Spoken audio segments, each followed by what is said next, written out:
NTV. For all your personal and business banking needs, SMS GROW to 0708 000 111. UAP Old Mutual. We've got you covered. Doing great things every day.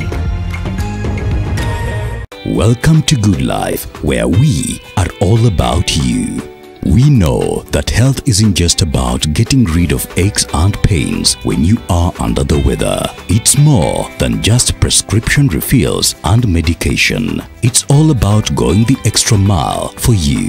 Whether it's our expert advice on skincare or nutrition, perhaps a quick lab test, an on-call doctor, or even basic vital checks like BMI, blood pressure, or blood sugar, we got you. You can also order from our website and enjoy delivery services. Walk into any of our 67 branches across Kenya today and start living the good life. Good Life, we are all about you.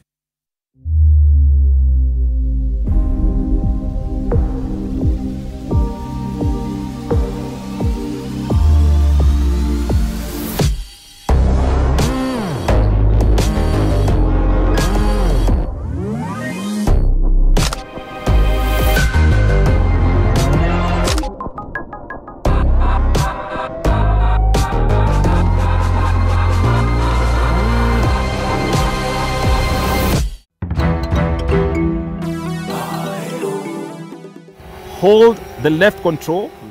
Tony Mwangi is a returnee from Malawi, back with a timely skill. My work was to deliver medicine to rural Malawi. As Kenya begins to enforce strict drone regulations, we have the power to arrest and detain and take people to court for violating regulations. On Kenya to the World, the fashion company dressing Hollywood stars, and on My Magical Kenya, the magic of Magado Crater in Meru. Select a plot of value-added land within Garden of Joy gated community off Koma Kennel Road, Machakos. Now kuamue January na 21K with Optiven. Call us now on 0790 300 300. For a better tomorrow, don't forget to do the 1, 2, 3 with Colgate every night.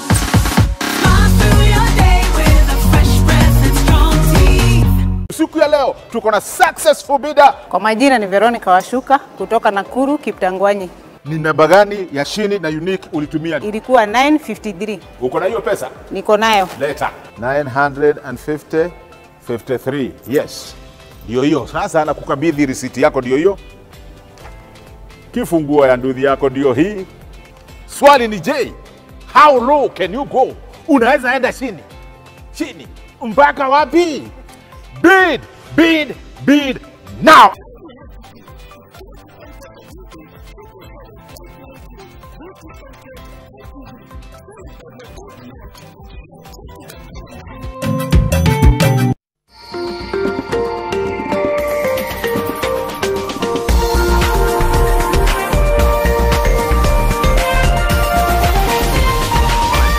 This is NTV.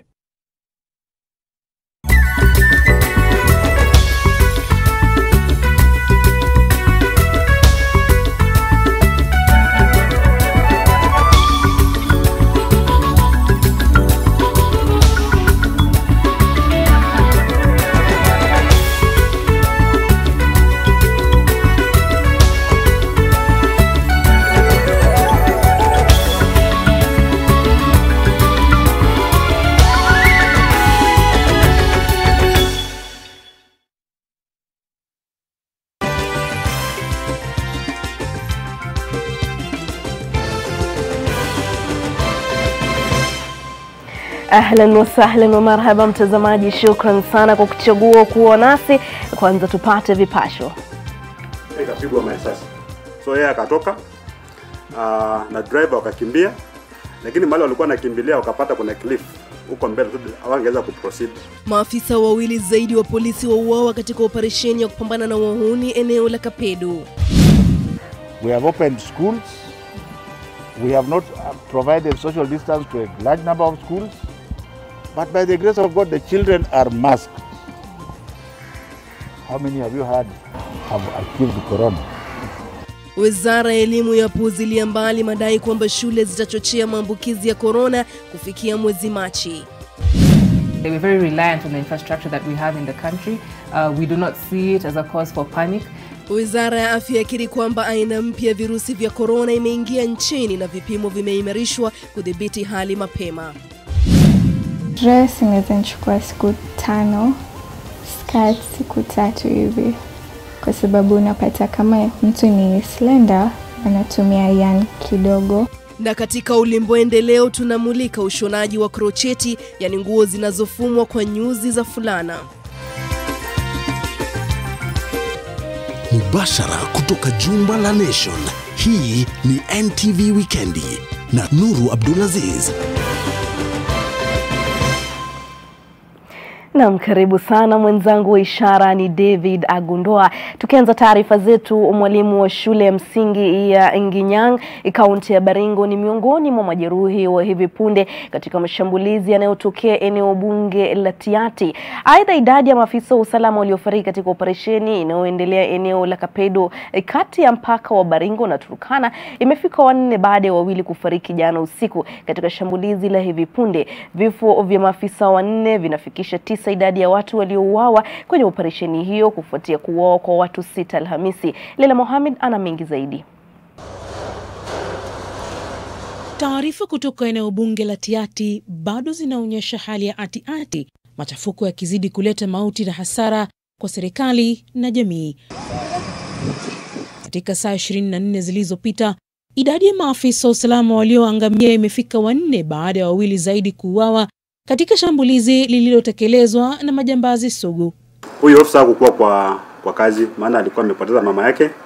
So akapanga na wenzake kwamba wakati wanakuja kuchukua chakula upande wa Marigat waende pamoja kwa convoy. Yeye alikimbia sana akawa mbele, akaingia kwa ambush. Kuna jamaa alikuwa amemngojea pale. Hatujui alikuwa na communicate na nani, maana kama alikuwa amengojewa. Hatua ya wahalifu kuwavamia na kuwaua maafisa wa usalama imeikera mno serikali, ambayo inasema kuwa ni utovu wa nidhamu wa hali ya juu, na jambo ambalo limewapa nguvu zaidi za kuwasha moto jangwani kwa minajili ya kuwakamata na kuwafungulia mashtaka ya mauaji. We have shown a lot of restraint. Ikisemekana kwamba sasa vita ndio tuanzane vita nani atabaki huko? Hiyo mchanga itapenduliwa upside down. Serikali sasa inasema haitowaomba tena wakazi kuwasilisha silaha zao kwa hiari. Tumepata habari ya kutosha kuhusu wale watu ambao wanauza bunduki, na bunduki zinatoka wapi, na wale wananunua ni kina nani, na bunduki zinapelekwa wapi. Huku serikali ikiendeleza operesheni yake katika eneo hilo, wakazi wanazidi kulalamikia hali mbaya ya usalama. Kisa cha punde ni kujeruhiwa kwa mwalimu wa shule ya msingi katika kijiji cha Nginyang, hali ambayo imetatiza masomo katika eneo hilo. Kunipigia simu usiku akaniambia ati amedungwa na alikuwa amevamiwa. Sasa hiyo kitu imenitia uchungu, nikashindwa. Kwani hii Kenya, tuko Kenya gani? Kwa nje huko, mwenye alikuwa anavunja mlango, ni kama walikuwa watu 3 au 4. So kuna mmoja, mwingine anaendelea kuvunja mlango, kuna mwingine sasa alinirushia hiyo mshale ikakuja ikanidunga. Wakazi wamekimbia kutafuta usalama na kuacha kituo cha kibiashara cha Chemolingot kama mahame. Leila Mohamed, NTV. Viongozi na wafanyabiashara maarufu ndio wanunuzi wa bunduki zinazotumika na majambazi eneo la Kapedo. Aidha, serikali inasema eneo hilo hupokea bunduki na risasi haramu kutoka kaunti jirani. Mshirikishi wa serikali bonde la Ufa George Natembea anasema serikali itatoa orodha ya viongozi hao iwapo hawatajisalimisha katika siku zijazo. Bridget Ngana na maelezo zaidi. Nataka kusikia viongozi wakifocus so much on this. Imebainika sasa kuwa majangili wanaokabiliana na maafisa wa polisi kwenye operesheni inayoendelea huko Tiati, kaunti ya Baringo, wanajificha vichakani katika kaunti jirani ya Turkana, eneo ambalo hamna afisi zozote za utawala. Tumepata habari ya kutosha kuhusu wale watu ambao wanauza bunduki, na bunduki zinatoka wapi, na wale wananunua ni kina nani, na bunduki zinapelekwa wapi. Utapata kwamba kuna ushirikiano mkubwa sana kati ya dealers wa bunduki kutoka Turkana, kutoka Elgeyo Marakwet na Baringo. Sasa serikali pia inasaka wafanyabiashara mashuhuri na viongozi wanaohusika kuendeleza wizi wa mifugo na utumizi wa bunduki haramu huko Kapedo. Unaweza kuona these ragtag characters wale ambao wako pale wamevaa mashuka. Mnafikiri hao ndio wanapigana vita, but kuna puppet masters wanapiganisha watu. Hakuna mambo ya kupigana watu kwa giza na watu kwa giza tena. We know the enemies, we are going to expose them very soon kama hawatajitokeza. Aidha, Natembeya amewasuta baadhi ya viongozi kutoka Tiaty kwa kuitisha mazungumzo, ilhali ni wahusika wakuu wa uchochezi wa vita vinavyoshuhudiwa sasa. Ni kauli inayoungwa mkono na baadhi ya viongozi wa kaunti jirani ya Elgeyo Marakwet ambayo imeathirika, hususan bondeni Kerio. Those characters ambao mnaona kwa press conference kule, they are not addressing government. Wana address their supporters kule kuambia kwamba sisi tuko nyuma yenu. Our request is, if possible, we have a shoot to kill order to all criminals in the entire Kerio Valley belt, and we will live in peace forever. Mshirikishi wa bonde la Ufa George Natembeya sasa namtaka diwani wa Silale kuambatana na mbunge wa Tiaty William Kamket Jumanne ijayo katika kuandika taarifa kwenye afisi za DCI hapa Nakuru. Kwa sasa operesheni hii inalenga kaunti ya Baringo, huku kaunti jirani zikiarifiwa kuwa katika hali ya tahadhari kwani majangili wanaweza kutorokea huko. Bridget Ngana, NTV, kaunti ya Nakuru. Mbali na hayo, waziri wa elimu Profesa George Magoha amepuuzilia mbali utafiti wa KEMRI ambao umeonyesha kuwa huenda kukawa na ongezeko la maambukizi na vifo vinavyotokana na corona hapa nchini kuanzia mwezi Machi kutokana na kufunguliwa kwa shule. Utafiti huo unaonyesha kuwa visa vya maambukizi vitafika 13.7 ilhali vifo vipya vitafika 116 kufikia Juni mwaka huu. Magoha alisema hayo hii leo wakati wa ziara yake katika shule za Kilifi na Mombasa, ambapo anasema 100% ya wanafunzi wamerejea shuleni. Fatma Bugu na taarifa hiyo. Hii ikiwa wiki ya 3 tangu kufunguliwa kwa shule nchini, ni fika mikakati iliyowekwa na serikali kudhibiti janga la corona shuleni bado ni changamoto. Utafiti uliofanywa na KEMRI umeonyesha kuwa huenda kukawa na ongezeko la maambukizi ya corona ifikapo mwezi Machi, lakini utafiti huo umepingwa vikali na waziri. We have opened schools. We have not provided social distance to a large number of schools. But by the grace of God, the children are masked. How many have you heard have achieved corona? So that's how I work. I don't listen to hearsay. Let us have hope for our children. Waziri wa elimu Profesa George Magoha amesema kwamba idadi ya wanafunzi waliorejea shuleni ni zaidi ya 100% katika mkoa wa Pwani. Licha ya kwamba serikali inahimiza wazazi kuwarejesha watoto wote shuleni, ipo changamoto kubwa ya nafasi na vifaa vya matumizi shuleni kutokana na magumu ya maisha yaliyowalazimu wazazi wengi kuhamisha watoto wao katika taasisi za umma baada ya kukosa karo. Msongamano huo unahofiwa kuchochea maambukizi ya corona shuleni. We are aware about 2 cases since schools open, and those 2 cases have been very well managed. All containment measures to be able to contain the spread of COVID in school have all been put in place. Magoha ameridhishwa na hali kwamba hakuna shule yoyote iliyoripoti kuhusiana na wanafunzi kushindwa kurudi shuleni kwa sababu ya ujauzito. Kaunti ya Kilifi, mojawapo ya kaunti zinazoongoza na idadi kubwa ya wasichana kupata mimba za mapema. The issue of pregnancy is not just peculiar to the coast. It's nationwide. The government has returned all the pregnant girls to school. The ones who have just given birth, as soon as they are strong enough and the baby is being weaned by somebody else, will be brought back to school. Because like I keep saying, the only thing that will change this country is education. And there is no girl there that has not returned to school because of pregnancy. Aidha, ameahidi kuwa serikali inawajibikia wanafunzi wa Kapedo wanaohangaishwa na utovu usalama kutokana na operesheni inayoendelea. The government is not asleep. As soon as security settles down, the schools will be reopened. Otherwise, we shall make sure that the children are relocated to a place that they can learn. It is not the first time. You remember this happened in Lamu at one time. There was no time we said that children in Lamu are not supposed to get education, and they still had their exams. Fatma Bugu, NTV, County ya Mombasa. Kenya imedhibitisha kwamba aina mpya ya virusi vya korona yenye asili ya Uingereza imefika nchini.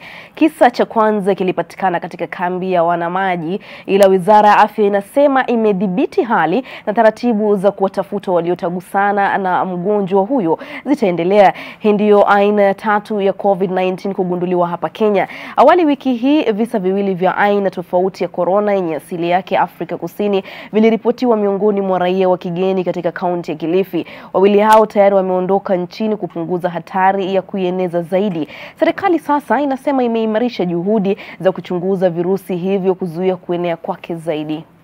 As we stand right now, we are very, we're very reliant on the infrastructure that we have in the country. We do not see it as a cause for panic. Remember that before anyone comes into the country, we are actually enforcing COVID testing. We are actually enforcing to ensure that everyone does come in with a COVID negative certificate.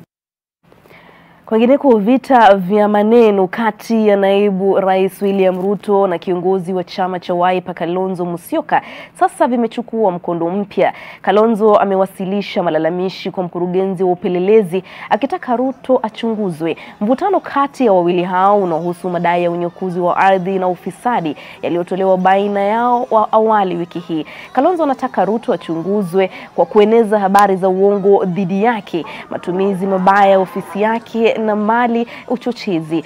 Kalonzo alifika makao makuu ya DCI akiandamana na mawakili wake wanaoongozwa na seneta wa Siaya James Orengo.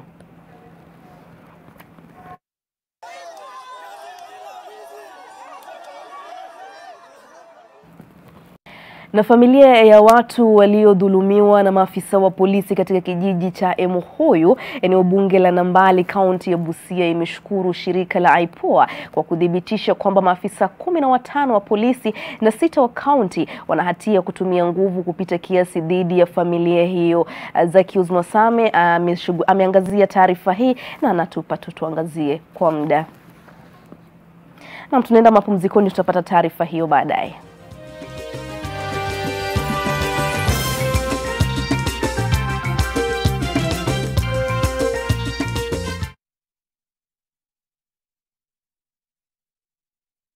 Welcome to our new office.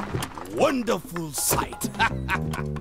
Just imagine 1, 2, 3, 4. This is where the parking is, and then the warehouse front door here, the reception here, and the fridges here. The lorry's entrance there, and their exit there. One way only. What is it? So where is the building? Fast, stress-free construction. Get your factory-made buildings in 10 weeks with SafBuild. Order yours now. SafBuild, a quality building solution from MRM. When they flip and roll and start to crawl away, tape diapers can be hard to put on. Then it's time for all-round fit Pampers pants. Easy to pull on even when they're moving around for a great fit and up to 12 hours of dryness. And easy to remove. Just tear the sides, lift away, roll up the pants, and you're all done. A 2-piece pack now available at only 50 bob.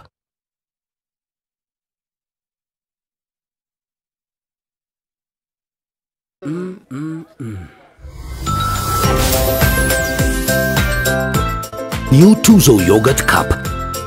Size yako, bei yako. You have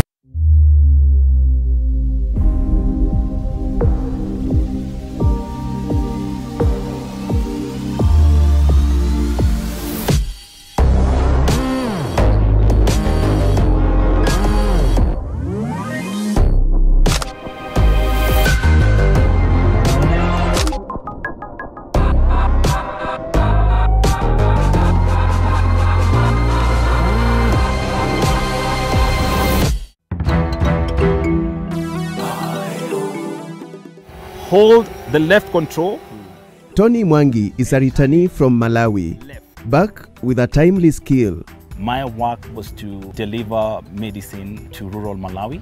As Kenya begins to enforce strict drone regulations, we have the power to arrest and detain and take people to court for violating regulations. On Kenya to the World, the fashion company dressing Hollywood stars, and on My Magical Kenya, the magic of Magado Crater in Meru. Select a plot of value-added land within Garden of Joy gated community of Koma Kennel Road, Machakos. Now kuamue January na 21K with Optiven. Call us now on 0790 300 300.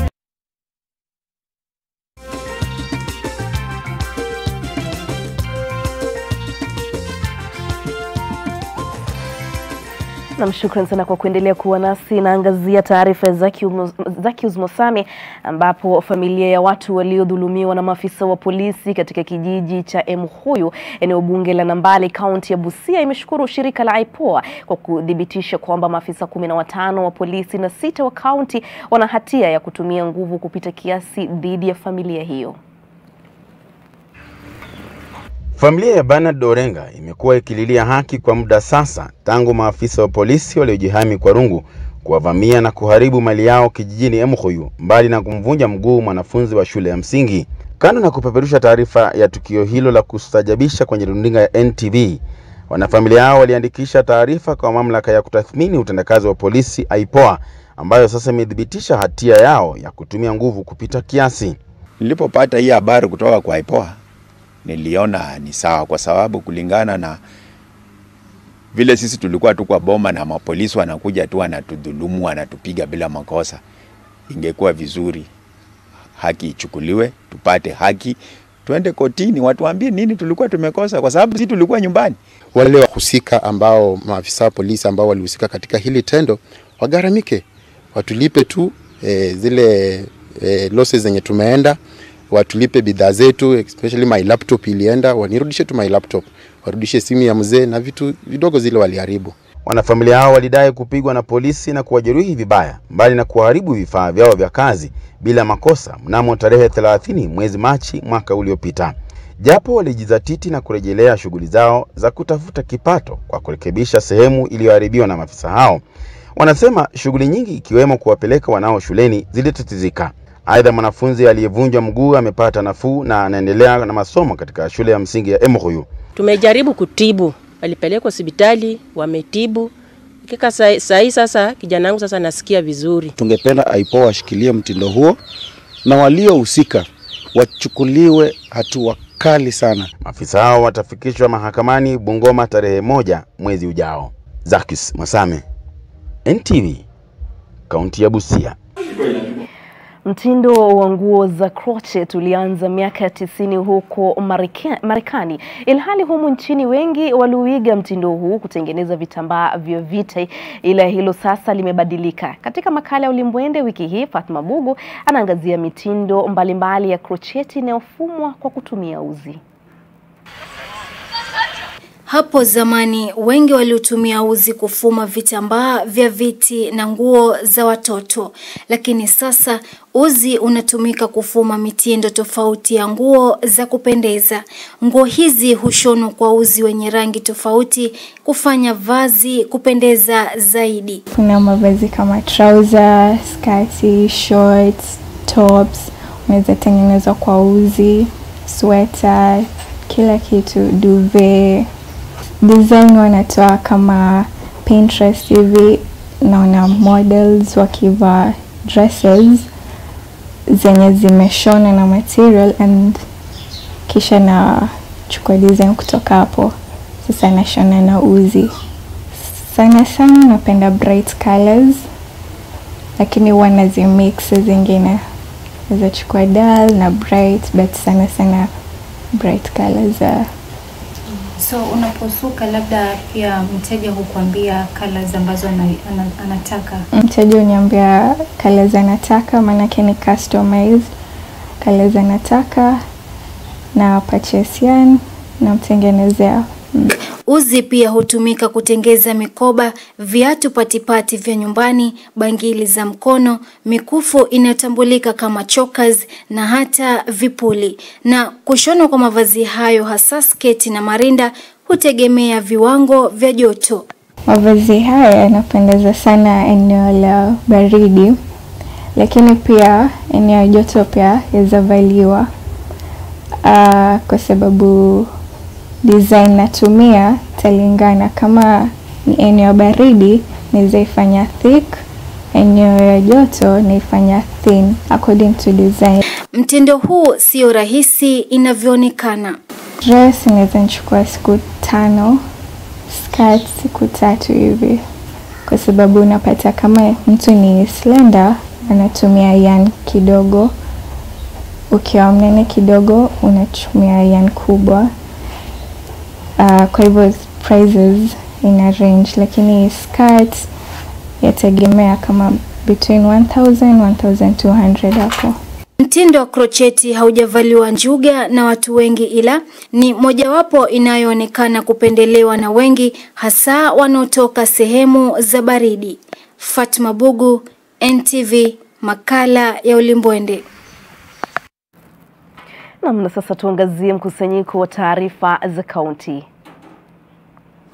Familia moja ya Limuru, kaunti ya Kiambu, inalilia haki kwa mwana wao wa kiume mwenye umri wa miaka 28 anayedaiwa kuuawa karibu na lango kuu la Baa katika barabara ya Kabuku Ngecha na mtu asiyejulikana. Familia hiyo ilipokuwa ikielekea kumzika mpendwa wao ilisimama karibu na baa hiyo na kushtumu vikali mauaji hayo. Polisi walipowasili kulikuwa na mvutano mkali kati yao na familia hiyo, huku mlolongo wa magari ukishuhudiwa katika eneo hilo. Polisi walisema kuwa mshukiwa mkuu wa mauaji amekamatwa na kupelekwa mahakamani. Tukisalia kaunti ya Kiambu, wakazi wa vijiji vya Mundoro, Kiganjo, Waiganjo na Ndundu eneo la Gatundu Kusini wamelalamikia ongezeko la wizi wa magari ambao umewasababishia hasara kubwa. Katika kipindi cha mwezi mmoja, magari 8 yameibwa katika vijiji hivyo. Wezi hao wanadaiwa kutekeleza uhalifu baada ya muda wa kafyu kuanza. Wakazi wanasema magari yanayolengwa ni Probox, Sienta, Succeed, Townes na Wish. Kwengineko, wanawake kutoka wadi ya Ngenda, Gatundu Kusini wamefanya maandamano wakilalamikia unywaji wa pombe haramu na yenye sumu katika eneo hilo. Hii inajiri baada ya watu 5 kufariki baada ya kubugia pombe hiyo haramu. Aidha, wanawake hao wanadai kuwa mamlaka husika imelegea kazini. Pia wanadai kuwa vijana wanauza vyombo vya nyumbani ili kupata pesa za kubugia pombe hiyo haramu. Wakati huo huo, maafisa wa polisi katika mtaa wa Langas mjini Eldoret wamefaulu kunasa zaidi ya katoni 100 za pombe haramu na lita kadhaa za kemikali ya ethanol inayotumiwa kutengeneza pombe hiyo. Tayari mshukiwa mmoja mkuu amekamatwa kuhusiana na tukio hilo, huku uchunguzi zaidi ukiendeshwa kuwasaka washukiwa zaidi wa biashara hiyo haramu.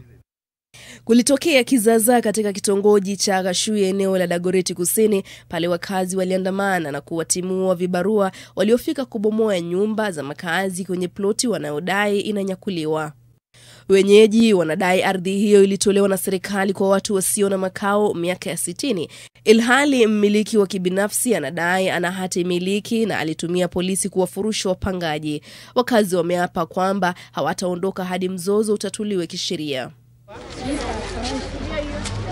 Wanafunzi wa kike wa shule za msingi kaunti ya Pokot Magharibi wanashindwa kwenda shuleni pale wanapopata hedhi. Wengi wao wanahofia kuchekwa wakati huo wanapopata hedhi, pamoja na kuhisi maumivu ya hedhi na ukosefu wa visodo, hivyo basi kuathiri elimu yao. Wengi wao wanalazimika kutumia vitambaa vichafu au vitu vingine visivyofaa wakati wa hedhi. Janga la corona pia limeongezea masaibu yao. Na shirika la huduma ya wanyamapori nchini KWS limewataka wanaotumia barabara ya Nairobi Mombasa kudumisha usafi kwa kutotupa taka za plastiki katika barabara hiyo, kwani limekuwa tatizo kuu kwa wanyamapori na mazingira kwa jumla.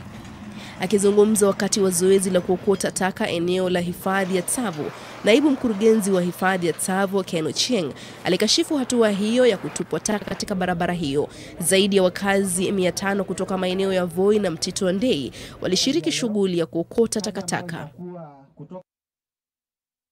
Na taarifa hizo za kaunti zinatutamishia awamu ya pili ya NTV jioni. Mwenzangu Yoshua Makuri atarejea na taarifa za spoti.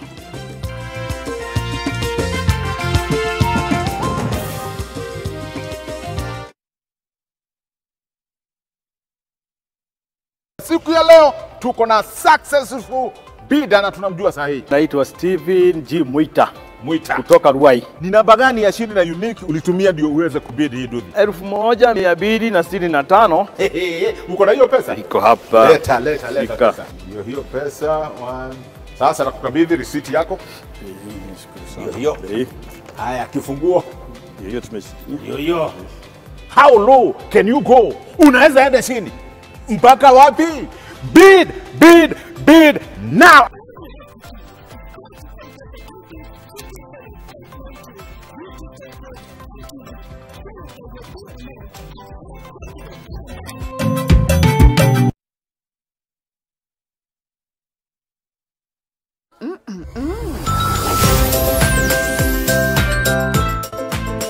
New Tuzo Yogurt Cup. Size yako, bei yako.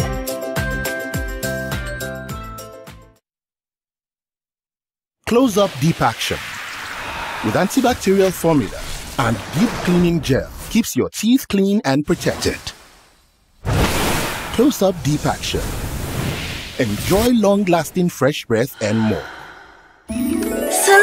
Selena! Don't get puzzled. She's my twin. I shine your toilet. And I bathroom. So, is your bathroom clean? Yes! Presenting the new Harpic Bathroom Cleaner. Compared to ordinary detergents, its thick formulation gives you superior cleaning and kills 99.9% of germs and viruses all around the bathroom. Blue for the toilet. And red for the bathroom. Harpic Bathroom and Toilet Cleaner. Cleans and kills 99.9% of germs and viruses. Ashunenge magari.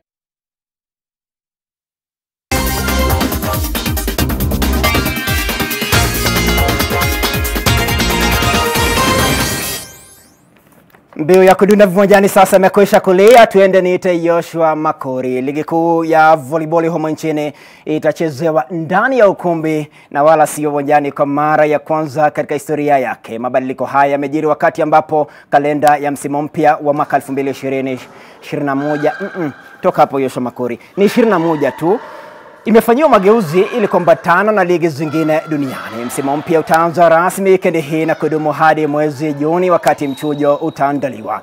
Hapo kesho kinadada wa KCB watapambana na DCI ukumbini Nyayo. Katika ukumbi wa KPC Estate, Nairobi Water itamenyana na Kenya Pipeline, nayo KDF itachuana na klabu ya magereza ya Nairobi. Jumapili KCB itacheza mechi yake ya pili dhidi ya mabingwa tetezi wana magereza wa Kenya. Kuhusu upande wa wanaume, wana magereza wa Mombasa watamenyana na AP Kenya katika ukumbi wa Shimo la Tewa miongoni mwa mechi zingine. Though challenges zimekuwa hapa na pale, but tumekuwa tukitrain kwa, tunashukuru Mungu.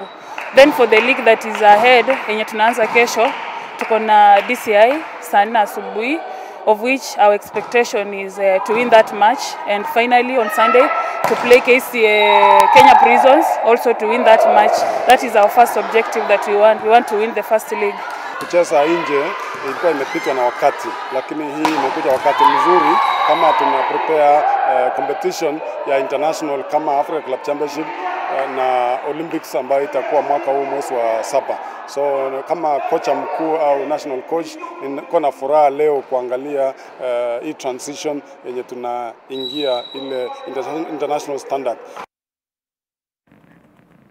Wazito wamenyuka Nzoia Sugar mabao 2-1 uwanjani Kasarani Annex na kupanda hadi nafasi ya 3 kwenye jedwali la ligi kuu ya BetKing. Nzoia ilichukua uongozi katika kipindi cha kwanza kupitia kwa Eric Otieno kabla ya Kevin Kimani kuikombolea Wazito katika kipindi cha pili.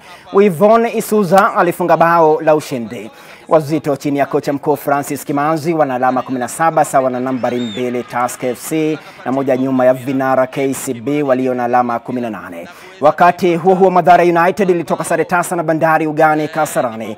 Kesho mabingwa watetezi Gor Mahia watakutana na Vihiga United uwanjani Kasarani. Tusker watacheza dhidi ya Zoo ugenini ya Furaha. Posta Rangers itaikaribisha Ulinzi Stars huko Utalii, nayo City Stars iwe mgeni wa Sofapaka uwanjani Gundanyi. Iwapo kwamba ule mpira umewaendea wale wa Timu ya taifa ya ndondi maarufu kama Hit Squad imeimarisha mazoezi yake katika eneo la FVF mtaani Lavington hapa jijini Nairobi, ikiwa chini ya kocha mkuu Benjamin Musa sambamba na kocha wa ubora wa viungo vya mwili Geoffrey Kimani. Kimani ambaye ana uzoefu wa kuboresha viungo vya mchezaji yeyote na ambaye anatekeleza majukumu yake chini ya kamati ya Olimpiki nchini NOC, ameleta mwamko mpya kambini. Hit Squad inajiandaa kwa mchujo wa mwisho wa kufuzu michezo Olimpiki ya Tokyo, Japan, ambao utafanyika jijini Paris, Ufaransa mnamo Juni mwaka huu. Tayari Christine Ongare wa uzani wa fly na nahodha Nick Commando Koth wa uzani wa unyoya wamejikatia tiketi za Tokyo. Aidha, michezo Olimpiki ya mwaka 2020 itafanyika kuanzia Ijumaa ya Julai tarehe 23 na kuisha Jumapili ya Agosti tarehe 8. So matarajio ni better performance than yenye tumekuwa nao, so ni kwenda pale na kuweza kuqualify wengi.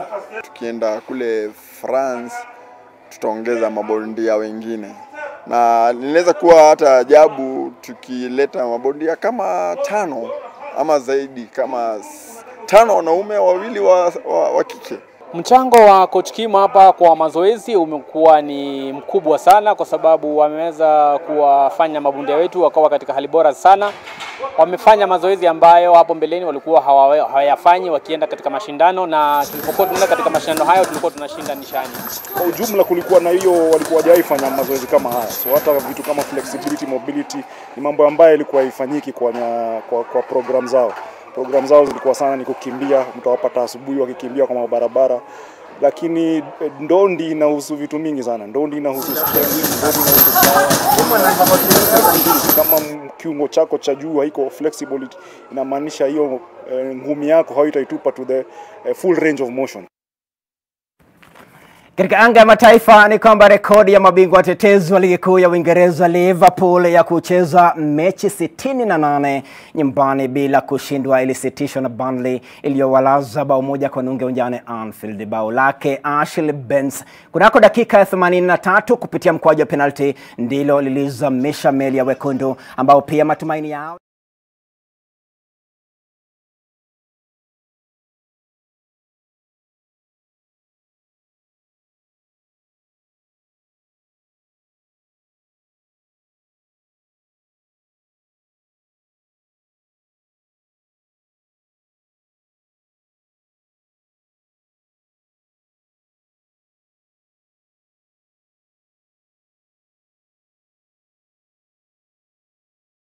ndo uende, kwa sababu kijali mahangaiko ya njiani hutoiendea dhahabu. Niite mwanaspoti niridhie matokeo. Usiku mwanana, tutiane kwenye mboni hapo kesho. Na vita vya maneno kati ya naibu rais William Ruto na kiongozi wa chama cha Wiper Kalonzo Musyoka kuhusu madai ya ujenkuzi wa ardhi na ufisadi vimechukua mkondo mpya baada ya Kalonzo kuwasilisha malalamishi kwa mkurugenzi wa uchunguzi wa uhalifu DCI. Kalonzo anataka Ruto achunguzwe kwa kueneza habari za uongo dhidi yake, matumizi mabaya ya ofisi yake na mali ya uchochezi. Kwa taarifa hii na nyinginezo za kusisimua, jipatie nakala yako ya Taifa Leo hapo kesho. Mtazamaji, kufikia hapa sina budi kutamatisha NTV jioni.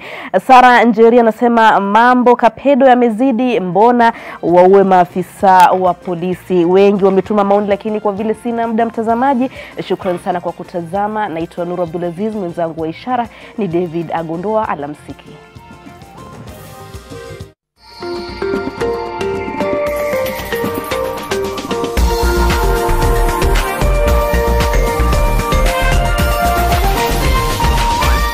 This is NTV.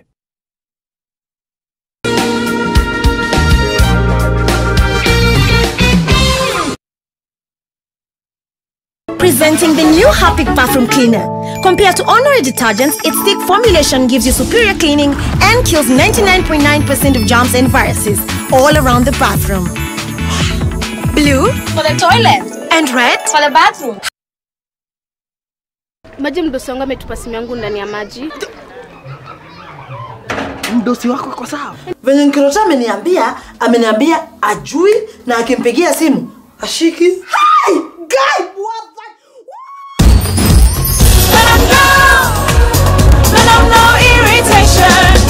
For the women who deserve more, Moped is now in Kenya and more than 40 countries. With its nylon-free surface, new Moped has unique softness and up to 100% protection. Your skin will love it. Ah, Helen Paul. Hello, madam. Would you like to join us on this mission? Yes, but how? Just one question for you. How do you keep your toilet clean? I use regular detergent and bleach for washing and removing yellow stains. I've been using it for years. Oh, madam, the regular detergents and bleach are used for washing clothes. To disinfect your toilet properly, you need Harpic 10X. It is specially made for germs and stains removal. Harpic's thick formula settles on stains and gives 10 times better cleaning compared to regular detergents and bleach. Wow, now I'm convinced, Helen Paul. Really? Yeah. Now that she's part of the mission, the next house is yours.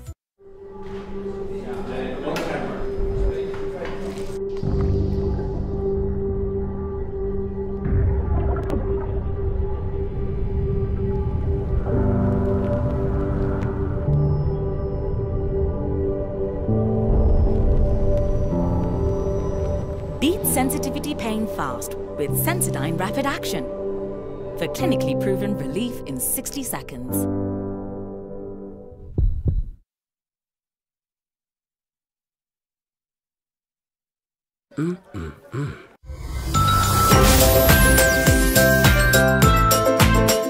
New Tuzo Yogurt Cup. Size yako, bei yako.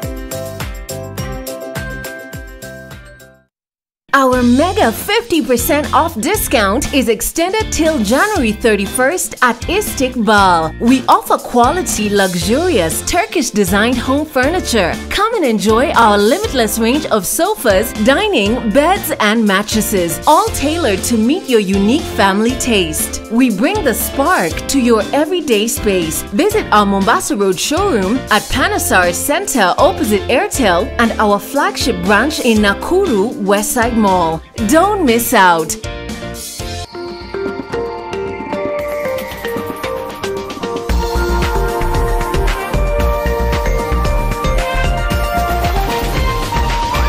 NTV, turning on your world. The following program has been rated PG. It may contain scenes unsuitable for children under the age of 10.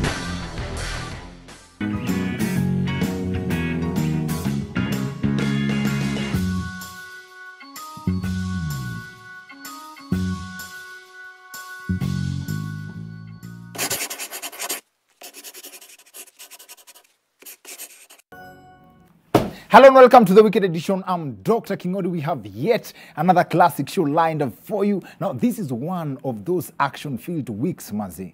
Nominated Senator Beatrice Kwamboka has sued KQ, that is Kenya Airways, after they allegedly moved her from business class to economy in a flight.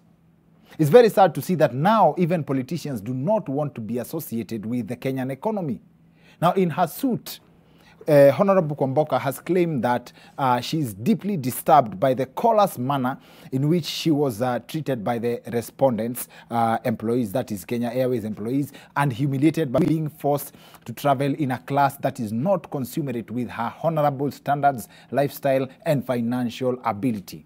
In other words, it could be argued that being an ODM-nominated senator, this was her way to distance herself from the hustler movement. Now, for what it's worth, I do not understand the people who are criticizing the senator for suing KQ for moving her from business class, yet the senator's anger is the same reaction Kenyans had when Education CS Professor Magoha suggested that pupils be moved from class wapelekwe chini ya mti. And that's Kenya for you. And you still wonder why Kenya is considered a developing country. But then how is Kenya a developing country? In fact, how is Kenya a developing country, especially after the recent admission by President Uhuru that people in government steal 2 billion shillings every single day? Ati watu wako kwa serikali wanaiba 2 billion kila siku. Funny country this is. The leader of opposition now defends the president. In return, the president is now a whistleblower. The president made this admission while defending the Building Bridges initiative. Get this. BBI is about inclusivity. To mean that if BBI passes, everybody will be in government. I'll call this leveling the playing field. I think instead of complaining, Kenya should support BBI and wait for your turn to take home 2 billion shillings. Upande wa pili wa studio pia walikuwa na own goal. Kuwauzia manifesto, sisi ni watu ya sera. Kama mnavyoona, chama yangu ni chama ya UDF. Wanasema Wow. Whenever have you ever seen Kenyan politicians so united? It's not UDF, it's UDA. And when they say that, they said it like it was rehearsed. Moral of the story here, these politicians don't give an F. And whatever the F he meant, it's only those politicians who knew which party he was referring to. I'm just wowed by the unity and swiftness with which Tanga leaders respond to political statements. This right here was also how fast they responded to the president's remarks on rotational presidency. But then again, what is all the hulabaloo about rotational presidency? Watu wanakasirikia nini? I thought that's what we've had since independence. We started with Mzee Jomo Kenyatta, then it went to President Moi, to President Kibaki, and then back to where it started. And there's a rumor that kuna watu wanataka irudi tena kwa Moi. Ama mimi ndio sijui rotation. Anyway, still on politics, after voting for change in January 1986, last week Ugandans voted to make Uganda the same again. This goes to prove that truly change is the only thing that remains constant. Ugandans now have a new president.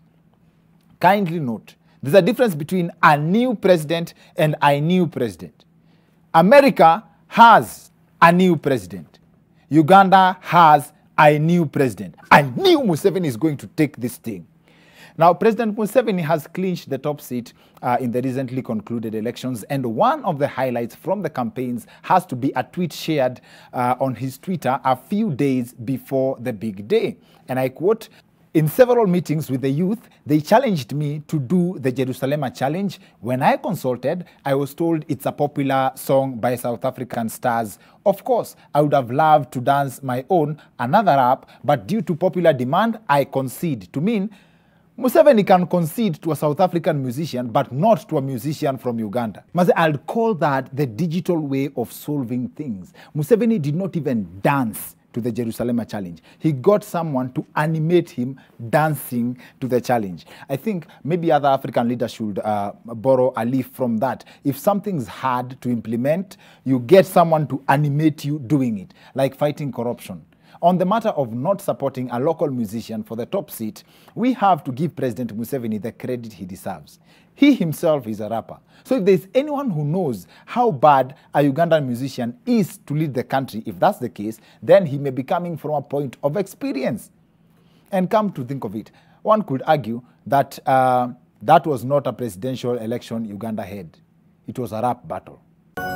Now, since the outbreak of the COVID-19 pandemic, the biggest hope of things getting back to normal has been pegged on finding a vaccine. Now, there have been several reports of a breakthrough in the horizon in that field. And now, the concept of vaccination, by the way, has very many enemies, and maybe that's what holds things back. Now, it's barely a month since Kenyans heard that vaccines worth hundreds of millions had expired at a Kenyan airport due to negligence. Now, other than just carelessness, one of the biggest enemies of vaccination is misinformation. Now, in this episode, we managed to get hold of a scientist to help us break down the vaccine-making process and how it works. Now, from the relationship and the trust we have built on this show so far, this is one of these episodes you should not miss for anything.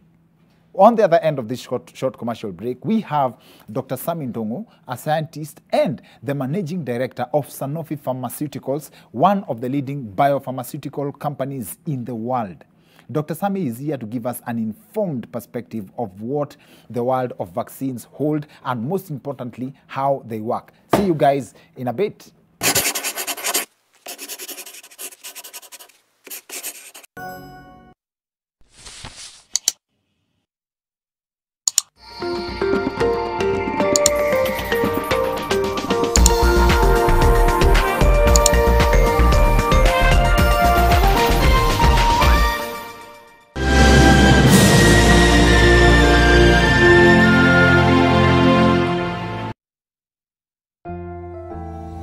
At the first sign of pain, you need a solution that you can trust to provide effective relief and is gentle on the stomach. Try Panadol Advance for relief from headaches, body aches, and fever. With Panadol's Optizorb formula, the tablet gently breaks down in the stomach, quickly absorbs, and starts providing pain relief in 15 minutes. For fast and effective pain relief that you can trust, try Panadol Advance. This has been Medifax for Panadol.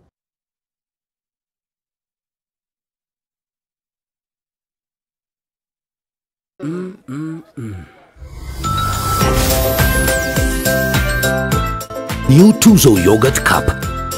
Size yako, bei yako. Hawa ni wa Jones family last week. Hawa ni hao this week. Kwani kuliendaje? Wa Jones family wali get maximum entertainment for less. Na sahi wako closer than close. Pia family yako wanaweza kuwa close hivi wakicheki world class international channels that put the quality back in your quality time. That's what I'm talking about. Go TV Max itawaleta closer mara that. So, upgrade to Go TV Max for just 890 shillings leo. Go TV. Love it. I have to admit, I didn't like Sukuma Wiki when I was growing up, but now I've created a way to make Sukuma Wiki tastier and meatier. I simply add 2 Royco beef cubes, and the end result is a rich, meaty flavor. And today, I have brought along my harshest food critics for a taste test. My kids.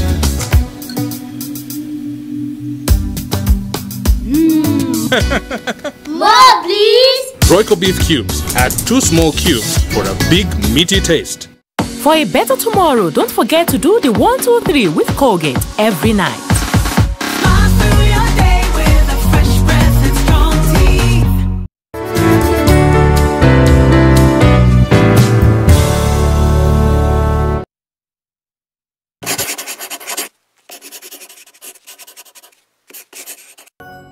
Welcome back to the Wicked Edition. I'm Dr. Kingori. Show nzito tena kama kawaida maze. We couldn't let this conversation go. Personally, I couldn't let this conversation go. History ilianza na value of vaccination. Alafu ikaenda kwa vile dawa you work. And this conversation nikisema tulikuwa tunaongea na a scientist, one of the few in this country, anaitwa Sami Ndongo, na tulianza na mastori za maugonjwa na vile dawa inawaka, nikajembe hii mazee lazima tuwalete kwa TV. I am very curious about this na inaniwasha sana. Karibu sana on the show. Thank you for having me. Manzi, asante sana. Unaona leo mpaka niko na notes because sijui nitaanzia wapi, but I think let me settle on when we spoke first. Uliniambia ati there are 26 diseases in the world. So siku understand your first bit.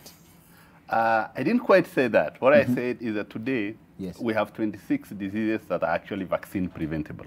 Oh, these are diseases you could just protect yourself against by getting immunized. Yes. There are 20 others for which work is ongoing today by more greater scientists than I would ever be to develop vaccines against those other 20. Oh, so that is in the pipeline. My curiosity, unajua mimi I stand to be corrected on this set. Nasemanga kitu alafu unakorektiwa. Kama my understanding, yeah, there's a vaccine for cholera. Yes, there is a vaccine for cholera. Thank you. Now, for me, when you mentioned there's a vaccine for cholera, what comes to my mind is the science of how it works. Kama brake pads. Kama brake pads. What's the science of how a vaccine works? Because I understand that there are people who have a problem with the idea of introducing a disease into someone's body so that the disease can be treated. Okay. I think saying that you're introducing a disease for the person to be protected is a bit aggressive. I think it's a bit on the extreme scale. It's related to what happens, but that's not necessarily precise in the sense that how vaccines work and what we do with vaccines really, we actually prepare the human body in advance for an impending invasion of a bacteria or a viral disease or a viral agent. How we do this? We either get an inactivated particle of the virus or the bacteria or a weakened one. Key here is it is inactivated, so it completely has no possibility of causing that disease. It is also weakened and tested to the extent that it has no way of also causing the disease. So it's either an inactivated, which is a killed particle, protein in this case, coming, or a component of the DNA coming from the bacterial agent. So without a doubt, we will need to get the bacteria or the virus, grow it several times so that you are able to get then the antigens, the proteins. You extract the proteins from that bacteria, and you use this to give to make a vaccine. How does a vaccine work? By introducing this particle, let's use it for purposes of a particle extracted from the virus or the bacteria, in this case. When you introduce it into the body senses that it is under invasion of the actual disease. Don't forget the first part, that this particle so introduced in the vaccine has no capability whatsoever of causing the disease. Okay. But because the receptors, the proteins are exactly the same as that one in the live agent, the body senses as if it is under invasion, and therefore it develops a specific immune response that neutralizes the disease when it does occur. So when you say weakening the agent that causes a disease, sijui growing the bacteria and weakening it, the impression that comes to my mind ni ati you have a farm of diseases. Mko na shamba ya magonjwa, ati hapa tunalea cholera, hapa tunalea hizo sijui ya pneumonia, akale ni pneumonia kidogo. But zile ni pneumonia strong sasa, they need to be weak before they get introduced to someone's body. And I understand, first of all, is that true? Actually, what you've said is not far from the truth. However, you've left out the fact that this growing of these facilities happens in very, very high security operations. Actually, laboratory biosafety level 3 for most of them. That means that, it is in a highly, highly controlled environment. Because yes, there is no way you can make a vaccine without the agent. We cannot have a vaccine for a disease that does not exist. So you confirm that munafuga magonjwa? That is without a doubt. We have to grow the virus, we have to grow the bacteria.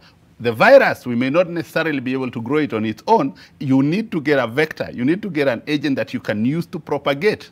And that is where biotechnology comes in, where you get the DNA of the virus, for instance, insert it, for instance, in a yeast cell and use the yeast cell to propagate this virus, then extract it, purify, inactivate, and use it to make a vaccine. Remember, however, as I mentioned when we first spoke, that it is not literally that you grow the bacteria, inactivate it, and you go then next and expose people to it. No. There are many, many, many steps that are crucial from the time you get a disease outbreak to when you have a concept that you can use to develop the vaccine, to testing it first in getting a proper model for it, testing it in animal models, long before you can actually do now the now famous clinical trials of phase 1, phase 2, and phase 3. I understand that there's a level to which the vaccine has to be tested in human beings, and that's where the COVID vaccine comes. COVID vaccine process comes where people are asked to volunteer, waende wadungwe na hiyo vaccine to see how it works. How much do they pay for the attempted murder? I think there is a significant difference between being a volunteer for a vaccine trial and being a test pilot. I mean, it's not the same risk, really. It's not the same level. You know, a test pilot, then you're trying the plane for the first time up there. No, it's not the same. Remember, before it is exposed to humans, first there has been animal models. Then there has been a very small group of people, sometimes 10 of them, to just assess safety and to also have an immunogenicity to assess whether it is actually giving an immune response, which is what protects us from the disease. And upon producing an immune response, is the immune response relevant in neutralizing the disease? It's not just enough that you had a response to the vaccine. The antibodies you've formed, are they capable of neutralizing the disease? By the time you come to then that's phase 1, 10, phase 2, maybe 400 people. By the time it comes to phase 3, which is when now it leaves the country of origin and goes to many, many different countries. Yes. Remember, Dr. Kingori, you'd ask yourself, if a vaccine is only tried in America, how will you know it will work for you? Vaccines transcend race. They transcend geographies. They transcend tribe. They transcend religions.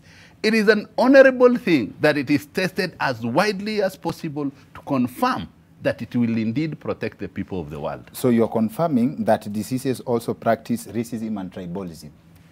I didn't say that. I said vaccines transcend. They go beyond. They have to protect everyone, regardless of what they believe or they don't believe, regardless of what they like or what they don't like, regardless of how they look like, or what language they speak, or the skin of their color. Vaccines transcend all that. And it's extremely important, therefore, for them to be tested everywhere. That's interesting. And that brings me to another point that you actually mentioned before. People have, you had a word for it. Omission bias. People, not omission bias, the idea of people not taking diseases seriously because they were actually eliminated totally. Yes. In fact, bottom line is this: vaccines work. Vaccines work so well that they've become their own worst enemies. Yes. Diseases that used to wipe generations. And I mentioned this to you. At the age of my grandmother's age, there are women who lost all their children. Families were wiped out by measles. Yes. We had multiple cases of acute flaccid paralysis from polio. It's now becoming more and more like a disease of the old age. It's looking like it was a disease for the old people. No, there is still no cure. No one will tell you of a cure for polio. No one.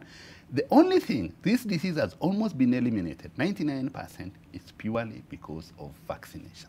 I'd like you to confirm this. If now that scientists work day and night, if you came up with a solution like a one universal vaccine that you are immune from any disease, as in one human being, if you get this vaccine, no disease can touch you, bacteria, viral, whichever.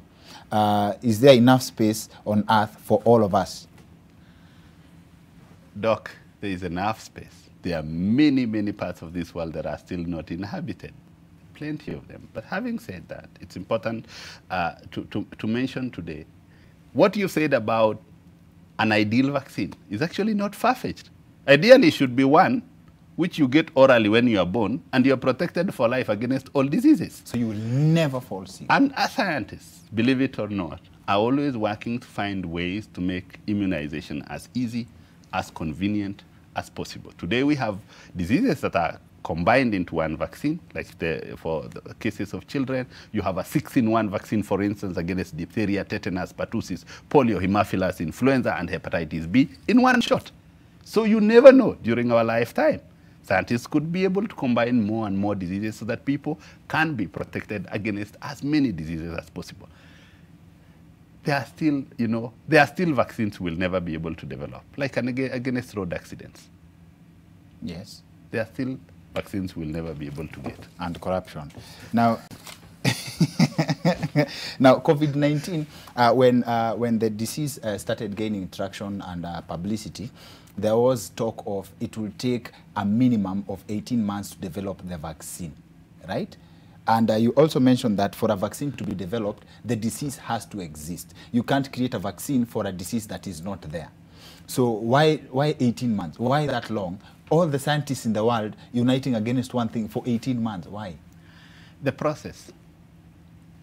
There are just aspects of development of vaccines to ensure not only safety, to ensure also immunogenicity, that it's a laborious process. There are steps you will not jump. You will not go to human models before you've gone through the preclinical stages where you try it on animal models, test, and find out that if this works. In fact, we are lucky that we are saying 18 months. On average, it takes 10 years to bring a vaccine to vaccination, to bring people to receive the vaccine. On average, it takes 10 years.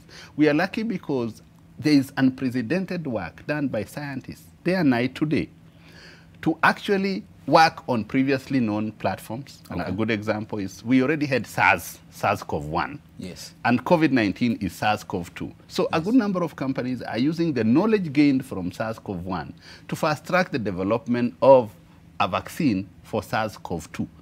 However, and I want to say this without fear of contradiction, that no step will be skipped in ensuring safety of these vaccines and safety and protection of the ultimate recipients when we do get a vaccine. Okay. Is there a better name for the people who volunteer for these immunization practicals other than models? Because models make it sound like a career path for some people. Hey, mazeni model ya cholera last year, mazeni nipeleka mbio. Actually, in fact, I was referring to animal models. For the human subjects, they actually called volunteers. They actually are volunteers, yes. the volunteers. They volunteer. I'm not trying to be a conspiracy theories hapa, ama that's why my model ilikuwa wamekonda. Unajua? That's why they have, because maybe that's the origin of the word model. Herd immunity. How does herd immunity work? Final thing. You can just address that. How does herd immunity work? I liked your explanation, but if you could kindly explain it to our audience. Herd immunity simply means that when you've immunized a significant number of population, a significant part of the population, even the people who are not immunized, they are protected indirectly because the people who have been immunized stop the spread of the disease. They disrupt transmission. They disrupt transmission, they stop the spread, and therefore the few people who never got immunized, for whatever reasons, I don't want to go into the details of why, those ones then get indirect protection because the disease has been, the spread has been eliminated in the community. So that is herd immunity, yes. They feel like the disease does not exist because haijawafikia. In fact, I dare say, they can come up with all sorts of theories why they are still healthy without having gotten immunized, without realizing it's thanks to their neighbors who got immunized. Ah, okay. Sawa sawa basi. And in terms of immunization, I believe my understanding is the process of wrestling with germs. As in, it's basically that. Correct? It is a process of preparing the body for actual wrestling. It's the same as hiking to get fit. Or it's a gym for... Yes. The body gets prepared. And if you've been immunized and it takes long before the disease comes, whatever was introduced in your body will not feel idle and start playing around with you. That's actually the disease. Again, remember what was introduced had no way of causing the disease in the first instance. You have antibodies, but you raised up an important point. And this is something I would urge everyone to check with their healthcare provider about their immunization status. It's true. There are certain diseases for which you need to get frequent boosters of immunization from time to time. Some of them give you lifelong protection. That's true. Polio is a good, measles, sorry. Measles is a good example. But others, you need to get boosters from time to time. So it's good to check your immunization status with your doctor. And not to assume that immunization is a kalongolongo affair for small children. Yes. Okay. COVID has shown us that even adults need to get immunized. Okay. Sawa. Thank you, sir. I believe, yani kuna so much to talk about, and in the interest of time, I don't want to introduce another line of questions, but I believe we can take this to another platform. Asante sana for coming to our show, and I hope the information we've shared is enough kuchanua mtu kidogo, and most importantly, if you can just misspell one cause of misinformation for people as far as vaccines is concerned, we can call it a day. So, as I said again, the misconception about vaccines is mainly because of diseases that are not known. What the cause is not known, what is called idiopathic diseases. And people tend, because these diseases have grievous outcomes, people tend to associate them with immunization. It is not true. Those diseases have existed even before immunization. They exist in countries where immunization has not been done. And there is no connection between those severe outcome diseases and immunization. It's a misconception. We tend to see causes in coincidence, but that is not the case. Okay. Asante sana, and thank you once again. I hope next time we'll get to witchcraft. That's it for the weekend edition. See you next week. My name is Dr. Kingori.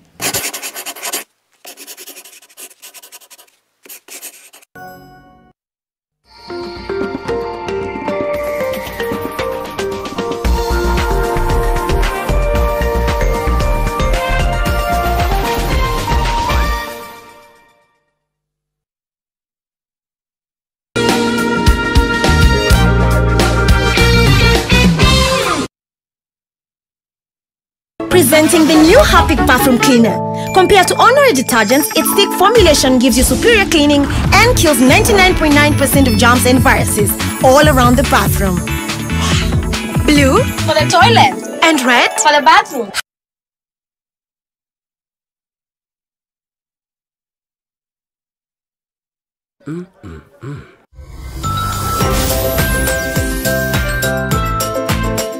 New Tuzo Yogurt Cup.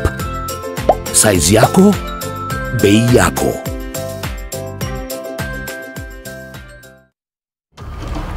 Trip yako ilikuwa sawa?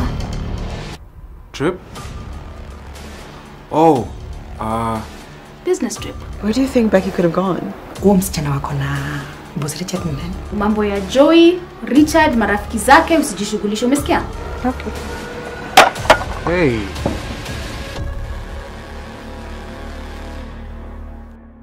For all your personal and business banking needs, SMS GROW to 0708 000 111. UAP Old Mutual. We've got you covered. Doing great things every day. Introducing Kwetu Mix. This is a very different platform. This is an international platform, you know.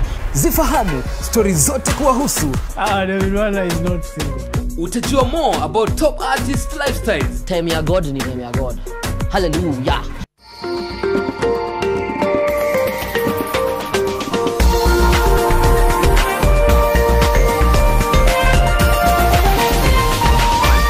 This is NTV.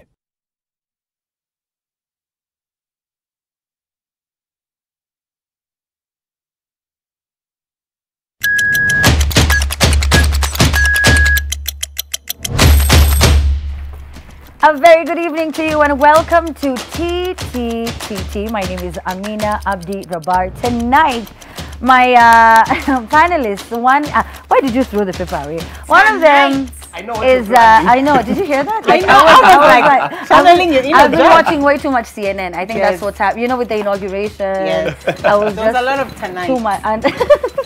Anderson Cooper, Akina 99. So I was just like, yes, tonight on CNN, we've got Daddy. I can't just, Daddy Mato never been serious. I wanted to introduce you like the wolf, but then it's just Mato. Oh, the wolf, like Wolf Blitzer? Why the Yes. wolf? Oh, because Wolf Blitzer. yeah. Yeah, like Also- she already hinted that she was going there. Yeah? She's going that way. Wait, first of all, Mato, I thought you were going to do for us a Swahili thing, but Cindy, hi. I knew what you were planning. I wasn't knew what planning you were planning. So apparently Cindy Hi. can't read in Swahili, which No, is I so embarrassing. No, I mean challenge accepted. Challenge accepted. I'm Luo, it's not embarrassing. Challenge accepted. Oh my DNA. gosh, Yes. I've died. This might be my... You guys Like- are born speaking. When we go to the Language. coast and we hear Swahili, we start twitching our noses like, what is this unfamiliar smell?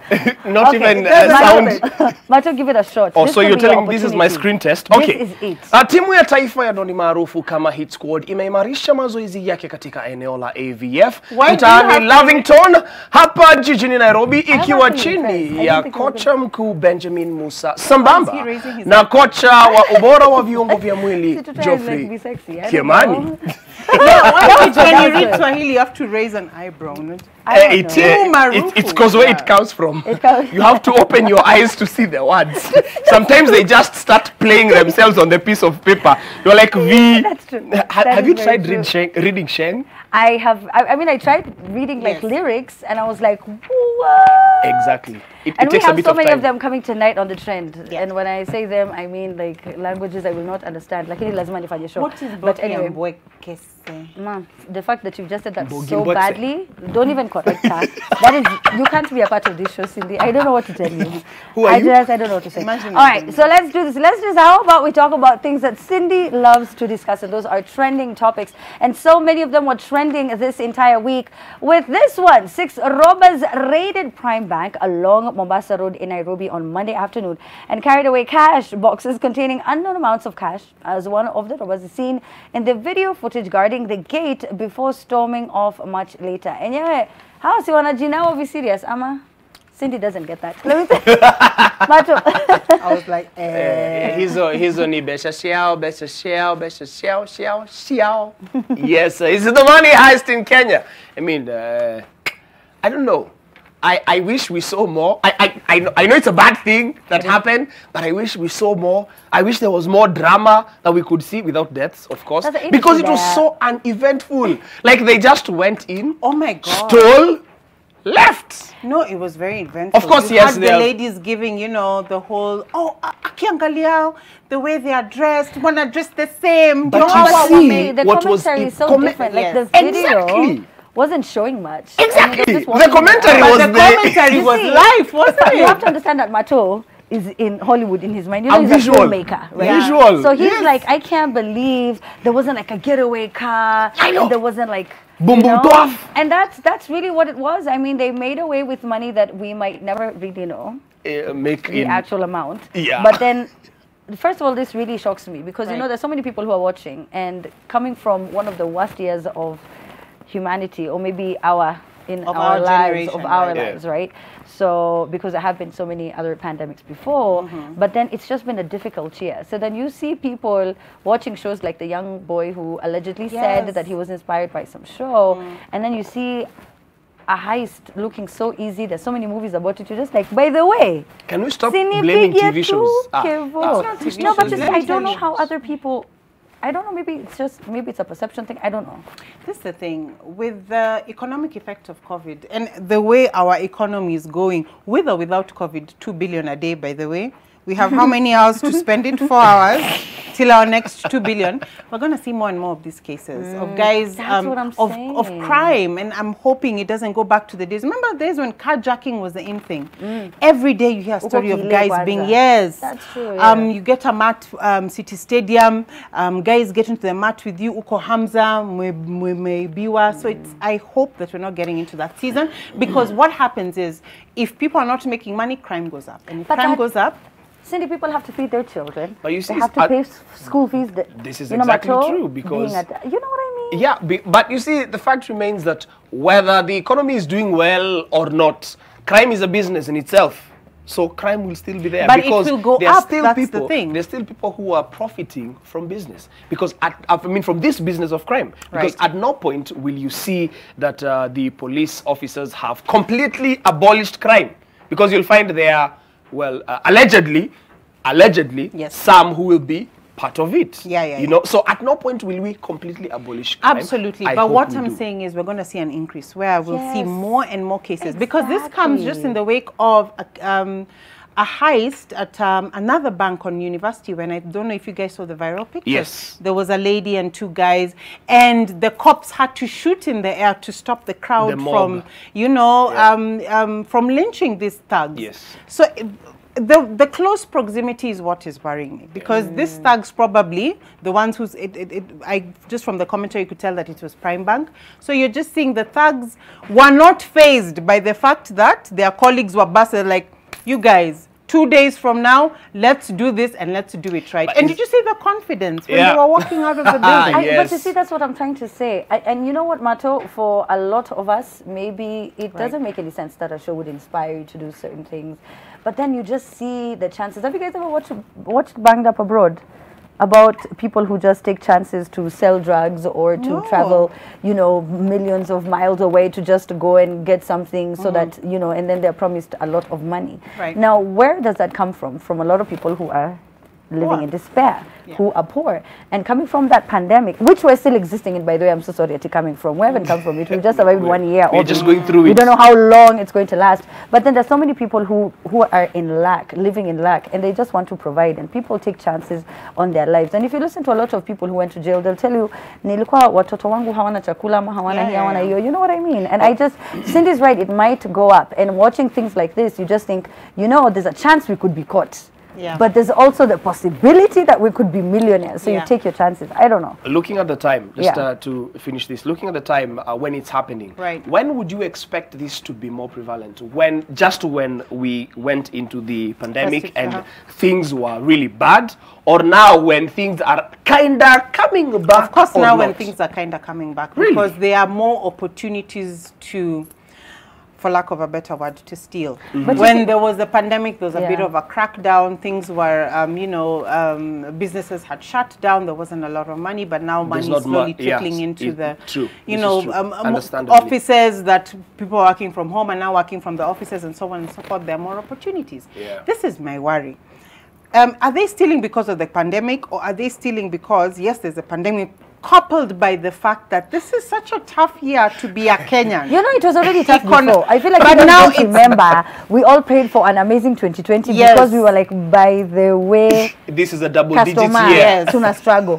tuna struggle, and it's been so difficult. But you tell us what you think at the Trend Live. The hashtag is TTTT. Right after the break, we're going to read some of your messages as we move on to the next story. Now, if you're used to watching all of these Hollywood movies, you will notice how, you know, there are thieves who just jump from one building to another. I don't know if you guys have ever tried. Nikiwa Isilini nilikuwa nafikiria pia mimi Spider-Man nikajaribu kidogo nikufe.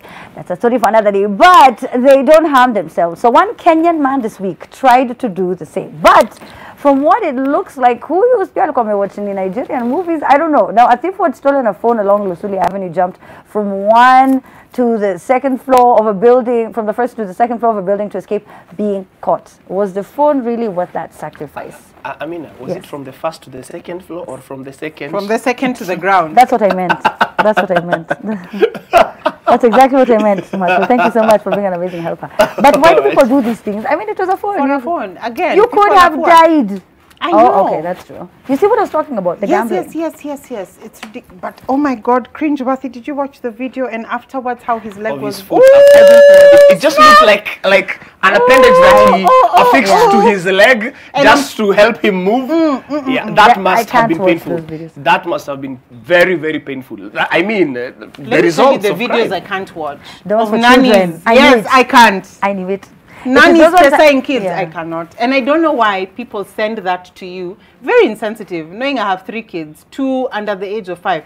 Whenever those videos chomoka, Cindy, have you seen this? I'm like, oh, so you've not seen the one of the guy who tried to rob a gentleman in a double cabin car, and then he was shot right in the face. What are you talking about? The results of his face. Why are you smiling as you explain the story? No, I'm just asking. So you've not seen me? What is wrong with you? That he was shot in the face and he survived. Yeah. You know, why are you smiling as you tell the story? That's my concern. He was shot in the face. Okay, fine. If you see the video, you'll be like, it's in Kenya. How did he survive? No, it's not in Kenya. Oh, okay. You'll be like, how did he survive? But there's a video. He was shot straight in the face. But you know, to be honest, some of my favorite shows to watch. Sorry, is it this is inanifanyanga ngumu kuongea favorite. Some of my favorite shows I'm just sounding like Mike Tyson. Anyway, but some of my favorite shows to watch are like women who kill and like just really like dark. No, really? Do you? Cindy, why? No, you don't? I don't know why I enjoy crime shows. You're dark. No. I like when the underdog wins. In like this in case, movies like Ides of March, I like when you know somebody is backed up against the wall and then the underdog. I like that. But in this case, is this guy the underdog when he was stealing the phone? You see, in some cases, guys are just always underdog. To be honest, in a lot of like stories. Cindy, high five.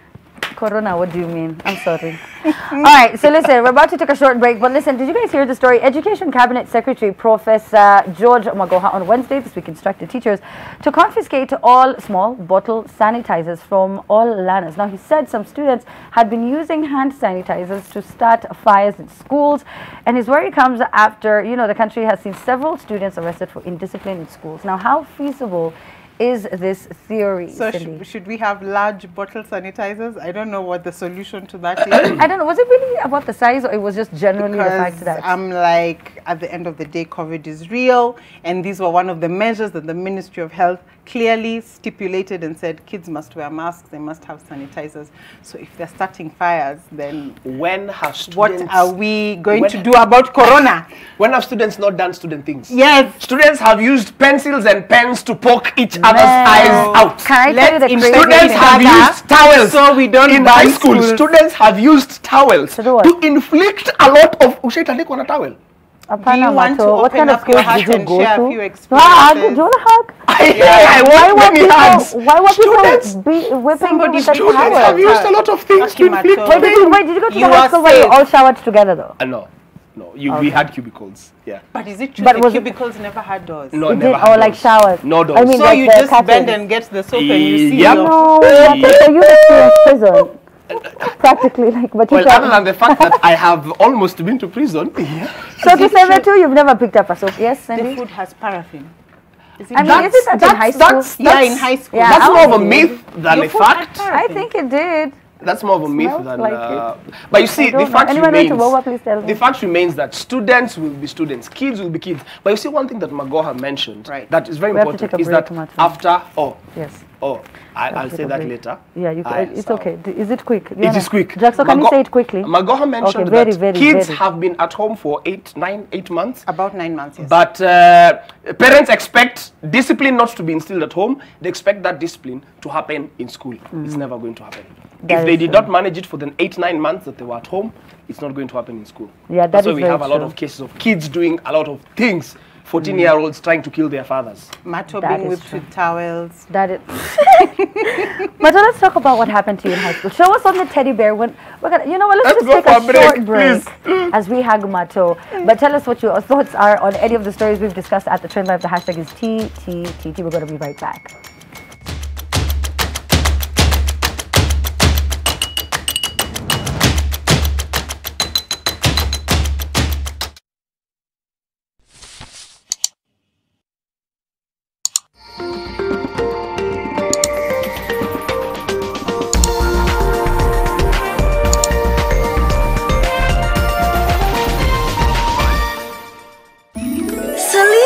Selena! Don't get puzzled. She's my twin. I shine your toilet. And I bathroom. So, is your bathroom clean? Yes! Presenting the new Harpic Bathroom Cleaner.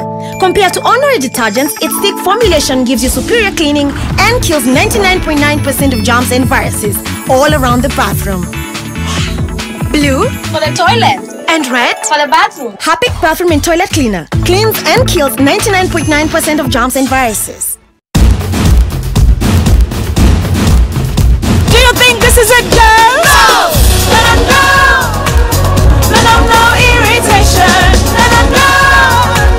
Let them know irritation! We need a revolution! For the women who deserve more, Moped is now in Kenya and more than 40 countries. With its nylon-free surface, new Moped has unique softness and up to 100% protection. Your skin will love it. Disinfect and protect your home with Jik. Jik kills 99.9% of illness-causing germs. Disinfect floors, kitchen and bathroom surfaces, and wash white clothes, towels and dishcloths with Jik bleach. Just Jik it.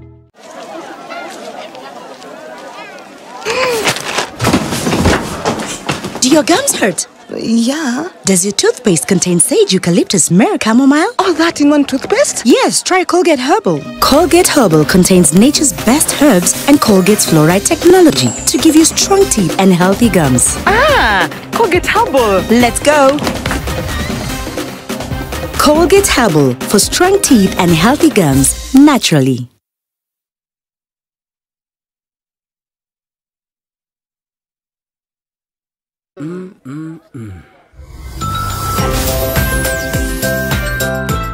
New Tuzo Yogurt Cup.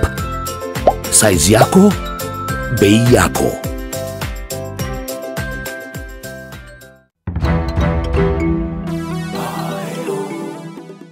Hold the left control. Tony Mwangi is a returnee from Malawi, back with a timely skill.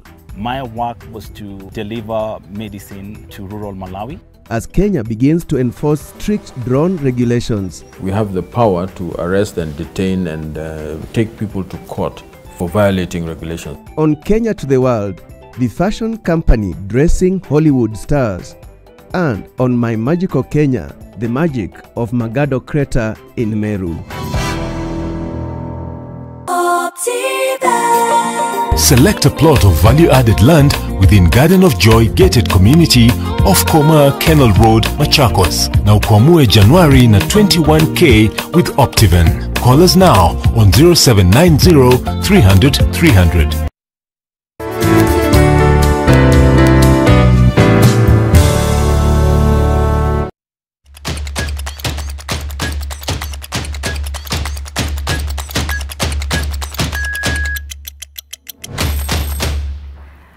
And welcome back. All right, so now reading some of the tweets that you are sending in. At The Trend Live is our handle on Twitter, at Amina Abdi Rabah, at Cindy Ogana, at Daddy Mato, that is D-A-D-D-I-E, not D-A-D-D-Y, right? Mato, I know. After my own heart. Stop it, heart.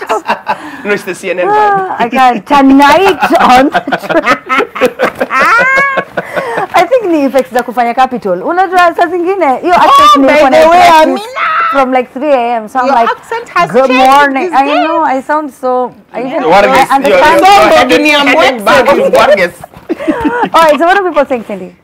Fabulous Nax Vegas says, if you have been in an economics class, you will understand the relation between high inflation rates, high taxes, and high poverty rates to grand crime. You do not want middle class to start thinking of crime. They get organized and execute terrific plots. That is so true. Have you at some point ever like considered like, because you just see people like in the industry who make money so fast and you're just like, hey bro. You know, like I could give this, I could do a life in crime. I really. Yeah, you're like, you know.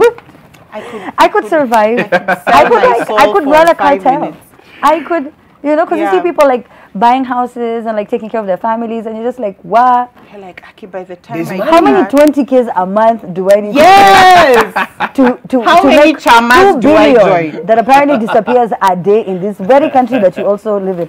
Mato? Another one we have at Ndere, Disijahangoa, Ndere Frank, anasema TTT, ona vile Cindy Oganda na Amina Abdi wanashangaa story ya Daddy Mato ya kuchapwa na towel ama ni watoto wa group of schools. I've just put a picture, No, but so like, follow my Instagram, Cindy Oganda, so you can see. You know, alumni. I'm just saying. That wewe si wa group of schools. No, that actually nobody perhaps. here. Nobody here went to group of schools by the way. I did. Oh, you did? Yes. See, we are sorry. I Sorry, saw me and it. Amina outside We there. were like, it doesn't matter. Amina earns more than Clearly the education system is rigged to be unfair. She still earns more than me, so please. She didn't do group of schools, you did group of schools. My paycheck. Stop guys, I just want you to know tunakuanga na viewers wengi kutoka KRA, but I really don't.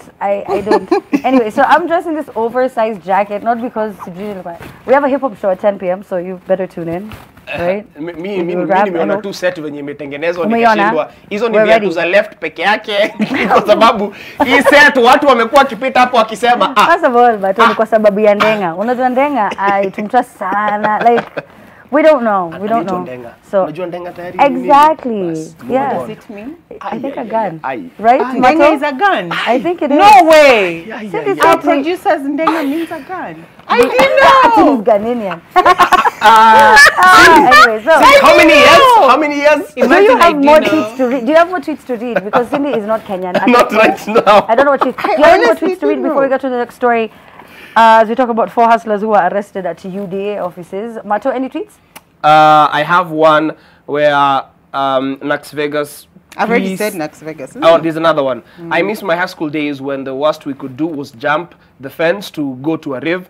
Mato, akuna cha kids will be kids. Not today's kids. Sijui confirm, sijui kids coming to school to fight teachers, student on student killing. It's madness. Yes, it is madness. Yeah. It really is getting out of hand. I just don't understand that terrible story, Mato, but you've lived a hard life. When he hustler, such a tongele story, I'm a hustler. I know. We'll cry during the break. Now, 4 hustlers who allegedly hurled stones at the United Democratic Party UDA offices in Nairobi demanding wheelbarrows and 2,000 bomb handouts for attending Deputy President William Ruto's rally were on Thursday charged with creating disturbance. Now, the 4 were charged before Senior Principal Magistrate Charles Mwaniki at the Kibera Law Courts. Hawa ni kama hawajui skele ngoma ya hii sherehe haitaki hasira. Ngoja. I mean, tuko sherehe Cindy amesikia. haitaki hasira. Inataka tu ma? No? Let's try this again. Tuko sherehe na haitaki hasira. Inataka tu ma? Wamei. Oh my god, I can't. Cindy. I'm sorry. Anyway, did you guys see that tweet about Lupita saying how? Yes. Anyway, so let's move on. We shall get there. What were you saying? What were you saying, Cindy? Go ahead. Let's talk about hustlers. If you're going to ask people to come to your campaign and you promise them things, give them. I feel, my sympathy goes out to these boys. They do not have the guts to go to the offices and demand things out of their brain they were told. So if you say, hey, do this, I'll give you this, honor your pledge. Now, they work for you. It feels like us as MCs. Have you ever done those gigs? Yeah? You MC a wedding or an event opening and you're told, hiya, so, you know, there's a check I'm waiting from the client. Come after 1 week. 1 week later, nothing. That is how you're played. So please, give them their wheelbarrows, give them their money. They've shouted your name, they've done their job. Now they have to pay G bond 20K, surety of 150,000. If they're asking for 2K, Sembuse 150K, it was very unfair. Funny thing is that the lawyer used the fact that they are hustlers to say that they are not a flight risk. Yes. Yani. As in wako down to mnambo, wako down. Hawata hepa. So wacheni waende. Give them their money. Actually, it goes back to say the actors. The problem is even these people. The fact that you'd agree to go to such a job and you might not have money. You might not have money. This economy. No, I can imagine. Let me tell you, there's so many people, and Cindy will attest to this. There's so many promoters and whatever, you know, you just interact with people who tell, and they do, and they know how to talk. Oh, yes. And then they'll tell you, you know, you'll sort of like not need the contract, and then you're naive, you're young. A lot of people who get into the industry, you know, just illiterate. I mean, I still insist. You know, so you don't know. So you think, you know what, I will believe him. He seems like a man of his word. And then now, anakuja nakuruka. Alafu anakuwa mteja macho. So sometimes you don't know. And you're right, Cindy's right, because they cannot have just sat down and they're like, niaje, twendeni sisi wote kesho kwa hiyo ofisi. And they were very specific. See 2,500 ama 3,000 ama 5,000 ama 10,000. You know, so I don't know. It's chicken and egg. Like, if it has a political tone to it, wachana nayo. Because wataendelea kufanya hivyo na waendelee mpate handouts. Pay the actors. If you watched Softie, you'd realize that we had somebody who was running for MP and the electorate could not vote for this person because he did not offer any handouts. Yes. That's in the culture of our voting and our politics. But you see, Mato, you have to understand that a lot of people are poor, and they're broke. And you see, the illiteracy also does play a part because they don't make a logical. See, that's why we're always, you know, for a lot of us young, educated people, we wonder why are we still backing people because of tribal lines? I don't care if Mato, I don't even know your Mato, okay, sir. But you see, as in, it wasn't important when we were looking for panelists on the show. We want like, we need a balance. Tuko na Mwarges, okay, sawa haina noma. Okay, so we need, lazima tupate, from Western, from Nyanza. No. So then you wonder, why do people still do that? Because they're not as educated. So sometimes it's not even their fault. They don't know. That's why it's our responsibility to pass on the knowledge that we know now. To tell them, you know what, this person didn't even campaign and they won. For what reason? Exactly. You know, at the Trend Live, the hashtag is TTTT. We get back, we talk about Lupita Nyong'o. And then we also talk about how a senator sued KQ. I don't know if you heard that story. We have the details right after the break. Do not go anywhere.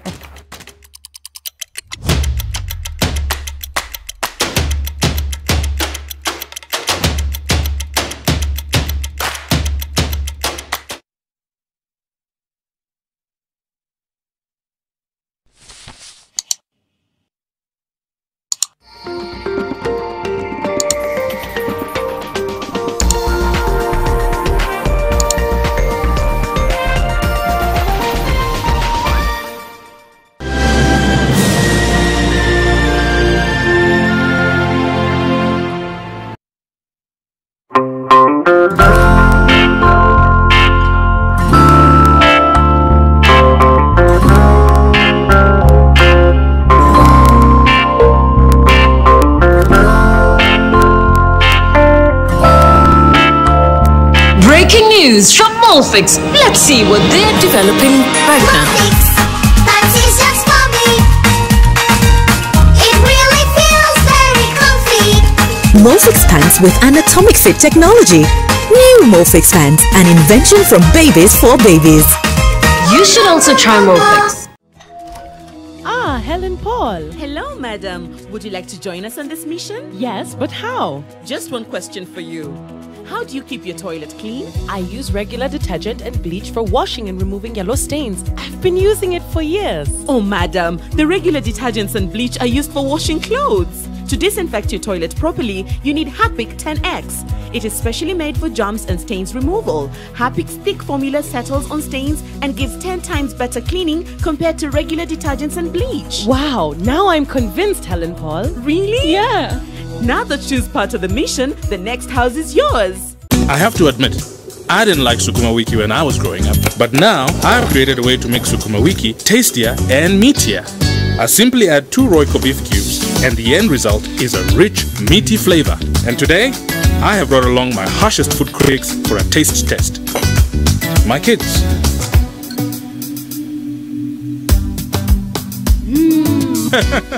More, please. Royco beef cubes. Add 2 small cubes for a big, meaty taste. Maji mdosi wangu ametupa simu yangu ndani ya maji. Mdosi wako kwa sawa. Venye Nkirota ameniambia ajui na akimpigia simu ashiki. Hi, guy, what that?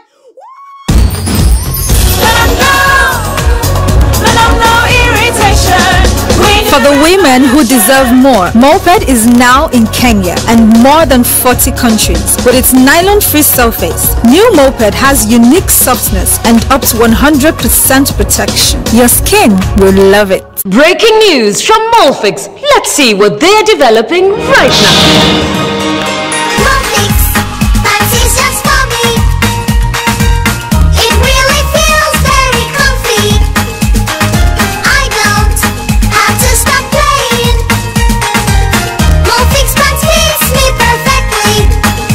Invention from Molfix just for your baby. Molfix pants with anatomic fit technology. New Molfix pants, an invention from babies for babies. You should also try Molfix. Go Ahead is believing to make each day a brighter day. The confidence to create opportunity.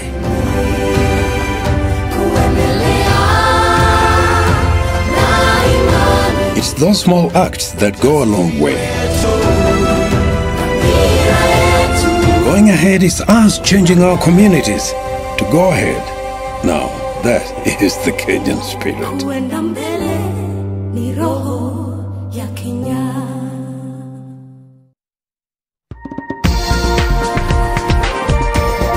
This is NTV.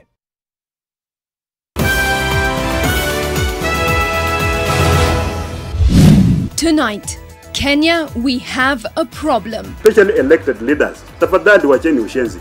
Wacha tu ushenzi, tu maana ni ushenzi. Natembeya says he will walk the talk and expose the financiers of the bloody attacks. If you are a cop killer, you are the scum of the earth.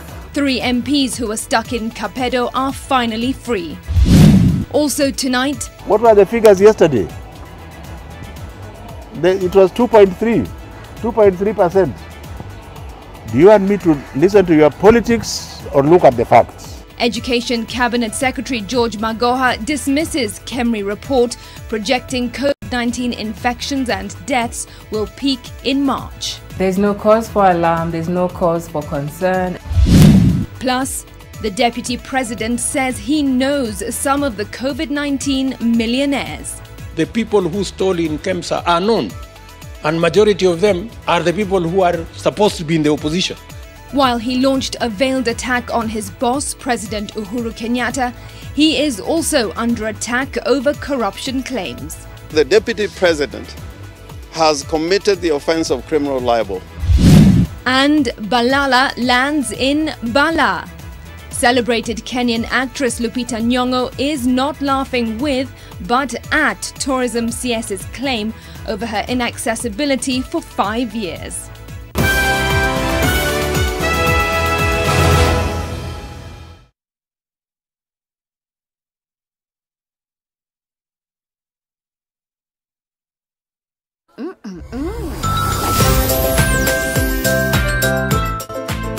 New Tuzo Yogurt Cup. Size yako, bei yako.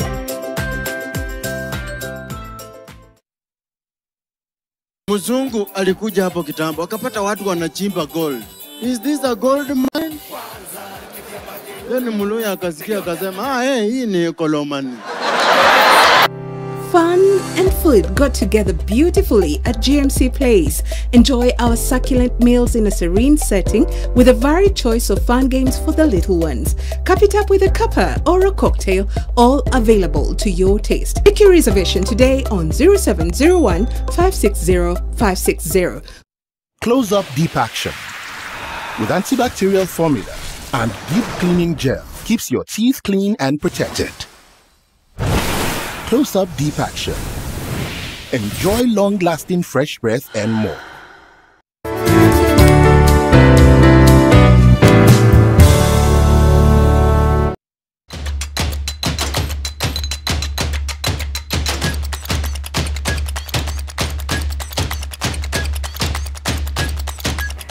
And welcome back to TTTT. I say it slowly because there are too many T's, to be honest. I don't know what Larry was thinking. If We you have to say it change very that. slowly, then it becomes a It 10 sounds- p.m. show. All right, Mato, any comment before I go to the next story? All right, so there's we're asking for tweets or a comment on a story? For tweets, all right, okay. So we have here a tweet from Edward Kipkiru, who says, as a millennial who has watched a ton of Hollywood crime movies and a broke but skilled computer nerd, I have a lot of crazy ideas about planning my own heist. Now say it in Kiswahili because I know that was a tongue twister for you. What? Say it in youth of Kenya. Wow. Kiswahili kitukuzwe ama kitukukwe? Do you speak one Sheng or more Swahili Sanifu, Mato? I will use Swahili Sanifu in some instances and then Okay. use Sheng more often than But not. stop, is it like 90s Sheng? Is it those ones for like... Yes, 90s Sheng. Una Not not Kanairo Governor Nimjamo. Okay. No. That's not way that too one. far? Yes. But And then it's it's not- funny. It's funny how our Sheng was hard for our parents, and then our Sheng is not. And then this that's- new generation's Sheng is hard for us. That's terrible because we will not understand our children, so they're still going to outsmart us. I thought I was going to like be, you know, hip Cool, and mom. young. I will not. Oh, but at all. I Amina, barely your understand son this will not talk generation. Sheng. Let's just Woo, be real. woo. Oh my gosh, Let's just be I don't real. know, just No. weird flex, but thank you for that. Thank you, Cindy. All right, so now we have this story that we discussed this, rather Kingori discussed this during his show, The Wicked Edition. You can watch a repeat repeat of that on Sunday. But in case you didn't see it, now a nominated senator has sued Kenya Airways for placing her in economy class despite booking a business class flight from Nairobi to Mombasa. Ms. Beatrice Kwamboka, an Orange Democratic Movement lawmaker, wants the airline compelled to refund part of the payment she made for the flight on December 28th back in 2020. Now, Ms. Kwamboka further says that her holiday plans were ruined as the airline's employees allegedly humiliated her by forcing her to travel in a class that does not match her status. Was she right to sue the airline or not? This is my point. Why are we looking at it as a senator who is suing KQ as opposed to a customer of KQ who is suing an airline that did not deliver as per what they were supposed to? Plain and simple. If you had that opportunity to take that flight, it's okay. Is this a towel thing? Is it coming back again? Let's take it down 3 notches. If you had that opportunity and to take a flight and then that happened to you, you would use whatever power you have in your means to ensure that they pay for that. That's it. That's my point. It's so true because I'm making it sound like it's a political thing, but it's really not. I mean, I've traveled business class once in my life. Let me tell you, Martin, Cindy, hey, it is enjoyable. if that is what people are used to, it's a very And you've paid for it, different isn't it? life. Top It's a The sharp seat- contrast. Yani, imagine you don't even call them. It's like when you think the air hostesses just can read your mind and they're like, Martin wants something. Yani, it's a different world. Everything, they're just like, there's this, there's a bad, there's every, unakunywa kila kitu, unakula kila kitu. Yani, it's a different world. So if that's what people are used to and that's what they paid for, so Right. they expect something different. So it's not about her being a senator. You're right, Mato. Now, as we move on to the next story now, we have to talk about rogue Boda Boda riders. I feel like Boda Boda riders make it so much on TTTT that we need to have a number of them on the show, either as a panelist, I don't know. Now, this week, a video of rogue Boda Boda riders attacked a motorist along Uhuru Highway. For the past month, several attacks we've been witnessing, we've been reading about them. They have been witnessed around the country. Some vehicles being forced, in the process, and it's terrible. Now, what trends is this? I don't know. What is this rogue Boda Boda rider thing? What is happening? Why do they see the need to attack innocent motorists? We see this all the time. I mean, at what point does it stop? What do you do? There seems to be some antagonism between drivers and boda Riders. riders, and they have like their own mafia. If one person falls, all of a sudden a swarm of people come and back them up. Sometimes even if the boda rider is at fault, I don't know if a boda rider has ever hit your car. I have had that experience. They are very abrasive about it because they know that they can get away with it. And the reason they can get away with it is because also law enforcement allows them to get away with it. They're an easy target. A couple of trends ago, when Terence was telling us, you know, he was trying to get into the business and his motorcycle was always being caught by the cops and Kanjo people. They love these guys. So they're in cahoots. They know the cops. They are an easy source of money. So the cops will allow them to be robbed. You try. Just as a normal driver with your kurukuru, your small kadudu car, try and change lanes a little bit before you get on the roundabout. The way cops make you feel like you should go back to driving school, like you have done the abominable. The same discipline should be given to boda guys, because I think they get away with it because law enforcement does not hold them accountable. It's so true. And you know, when you see like when there's an accident between like a car and a motorcycle, let me tell you, those riders not come to try and settle the peace. They just know you as the driver of that vehicle, you're the one who was on the road. And they come in and, you know, some of them rob you, some of them, I don't know, it's chaos. And you know, in so many places, especially in those remote areas in the country where you know, people prefer to take drives, you know, when you get into an accident, the boda rider, yani ali cross tu barabara kakugonga, and then all 50 or 100, I don't even know where do they come from, by the way? There could be no one, Mato. I'm telling you, and then they just appear out of nowhere. So it's truth crazy. is, there have been very crazy drivers who do not respect boda riders. We do not belittle that point because it's water and oil. Boda riders and drivers, sometimes there is just no meeting point. But then I wonder, where is this anger and unity when you're demanding for better policies in our country? Where is this anger and unity when you're demanding for better roads? Where is this anger and unity when you're demanding for proper treatment by the same kanjos that you're in cahoots with and the police officers that are harassing you at some times? Please direct this anger and use it. It is this kind of anger that we need to change this country. It is not the towel. It is more than the towel. Now it is soap inside the towel. They put soap inside the towel. Yes, they tie a bar of soap inside the towel to make it harder. Gosh, Mato. Do you feel like NTV needs to like invest in like therapy sessions like, for like our free hotline? Because he's 1-800 let it out. TMI. Boda operators, the towel, the sabuni, I don't know. But as I was saying is, you know, that people in, you know, some of the remote areas in the country, they're the ones who come, they hit you and then they attack you. They come like 100 of them, and it's so shocking. So finally, let's talk about one of the biggest stories this entire week. Ati sasa sisi tuko hapo. Tumefungwa tu hapo Instagram, tunashindwa what is going on.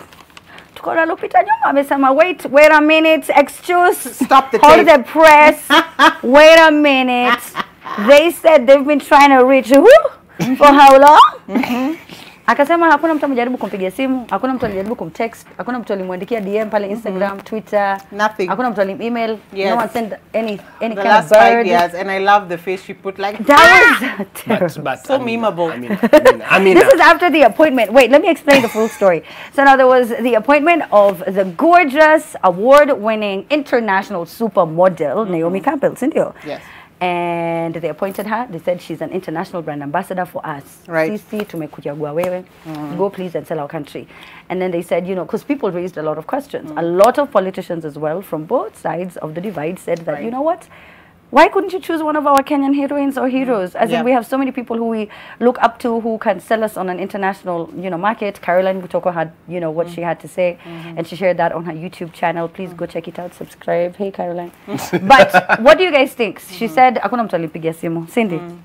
I think it is a total and utter shock and disgrace. I heard what Caroline said. I have much respect for her point of view. But now that Lupita has mentioned, excuse me, Oscar winner here, you know, I have not been called. Kenyan by blood, though born in Mexico, here I have not been asked to represent my country, even if it was tier 1. So it could be tier 1, let's have Lupita, let's have, what's this guy, the actor, Eddie. Yes. Let's have Eddie, let's have Lupita, let's have a couple of people. Tier 2, let's have Naomi. But we are starting off with Naomi Campbell. Fine, I understand that she frequently goes to the coast and her networks and so on and so forth. But how much more powerful would it be for Lupita, who has set a stage in, for Kenya in the international arena to tell people, come back home to my motherland? I think we should have started from home. It's almost like getting Mohamed Mo Farah to represent Athletics Kenya. And Eliud Kipchoge is there like, hello, Ineos. Yeah, but we're like, no, but Mo Farah will bring us the bread. Yeah, that's true. Guys in Nandi don't go to Mombasa. Let's go and get Mo Farah to get the British people. Okay, so this is what I will say. The only way I'm like, listen, so, we live in the world of receipts now. So if you have the emails or if you have any form of communication that you used and you said, no, we did reach out here and there, because why would... I mean, it's... Yeah, she's... No, you see, it's a good thing. It's a good thing that nyinyi wawili mko hapa. Mumekuwa kwa mikutano ngapi kwa boardroom? Alafu mkambo, no, we have been looking for you for a very long time. Wait a minute. Stop it. Okay, wait. So kuna kuwaga na reasons mbili. Moja inakuwaga ni kukuchocha. Ya pili inakuwaga kuna kamtu kalisema, Amina, namjua. Huyo wacha mimi nitasort your story. Alafu I realize, kuna best yangu anaitwa Nick. Wacha nimpatie hii job, mimi nidunge zangu za macho. Na hivyo ndivyo inaendaga huko kwingine. So, mtu wako wa macho Naomi Campbell ameweza. Oh my days, let me tell you. There was someone who said even the agent for J-Lo has really been overworking because she got the Super Bowl, she got all of these events, and then she also got the inauguration. Mato and I, yesterday and today, we hosted an event. Shout out to GSK who watched the trend. Hi guys, from GlaxoSmithKline. Hapo ndio unafaa kusema watu kama Faith na Jackie. Shout out to you guys. So they said yesterday, they were like, Amina, we've been trying to get you for 2.5 years. They were like, we've been trying to get you for 2.5 years. I'm like, for 2 years you've been trying to reach me. I am Simunge tweet too at the trend live. And they were like, we were told you're so busy. Cindy, you do know I sleep all day. Nafanyanga tu job Friday. Saini ya usiku. Yes, I'm really nakuanga nimefanya nikaa favor. Yeah. Do you understand what I mean? Like, I know what you mean. It's the middleman. It's the middleman. So you feel like Lupita was duped? You feel like there's someone somewhere. I think she was. Because you don't expect, if you got a WhatsApp message that said, "Hi, I am Minister Najib Balala. See, you come, we do this thing." Like, uni con man. Because of course, Balala hata communicate na directly. Atatumia watu wengine. No, but you see, the other thing is also, I feel like, come on. I mean, they do know they have access to the father, who would not lie, or I don't know. I know, but or I'm just maybe saying, they like, know if that you she's a wanted forthright person who will want to be paid her full worth. And she will not say, okay, because I am Kenyan, nipatie, give me fuel money, pay me with exposure. Okay, so here's what I will say. If there's someone somewhere who's playing games, then that is very unfortunate. However, there was no communication and, for Lupita to even tweet about it, you can imagine she did feel some type of way. She was like, wait, don't make it look like I would never want to market my country. What do you mean I was not available? Already by having on all of these stages, people always ask, where is she from? And they're always like, oh, she's Kenyan. And she was in Kenya. There's a Mexico story, but then people still, she know made she's Nairobi Kenyan. blue something. Guys didn't even know where Nairobi was. She was in Kenya specifically. It's the time she came specifically for a drive on elephants. Exactly. Right. So, na tourism wako hapo tayari. And then another thing that we need to do just generally as a people from this nation is let's just be more kind. Let's just be more loving. We're very hateful. Let's love ourselves, I feel. Akiamungu is so hateful. Other people support their heroes, you know what I mean? Or like their superstars. That's why they have booming industries.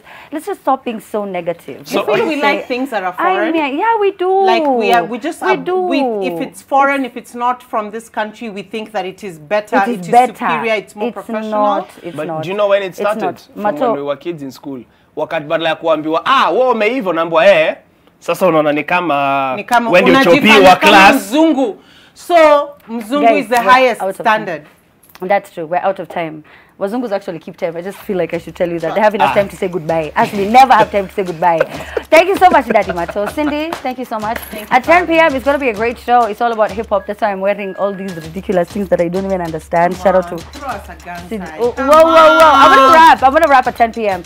But time now for the news. My name is Amina Abdi Rabak. Daddy Mato. Cindy Ogana Rogoi. Oh my God, that's the most organized goodbye we have ever had. Shout out to my director, Jaxo. Ace. Catch you at 10 p.m. You're watching NTV. Adios.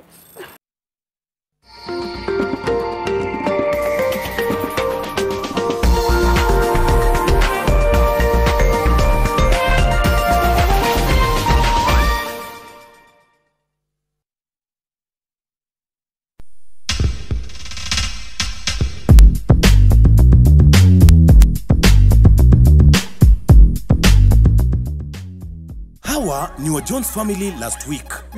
Hawa ni hao this week. Kwani kuliendaje? Wa Jones family wali get maximum entertainment for less. Na sahi wako closer than close. Upgrade to GoTV Max for just 890 shillings leo. GoTV. Love it. Hold the left control. Tony Mwangi is a returnee from Malawi. Back with a timely skill. My work was to deliver medicine to rural Malawi. As Kenya begins to enforce strict drone regulations. We have the power to arrest and detain and take people to court for violating regulations. On Kenya to the World, the fashion company dressing Hollywood stars. And on My Magical Kenya, the magic of Magado Crater in Meru. Select a plot of value-added land within Garden of Joy gated community off Koma Kennel Road, Machakos. Na ukwamue January na 21K with Optiven. Call us now on 0790 300 300. Do you think this is it, girls? No! Let them know! Let them know irritation! Let them know! Let them know irritation! We need a revolution! For the women who deserve more, Moped is now in Kenya and more than 40 countries. With its nylon-free surface, new Moped has unique softness and up to 100% protection. Your skin will love it.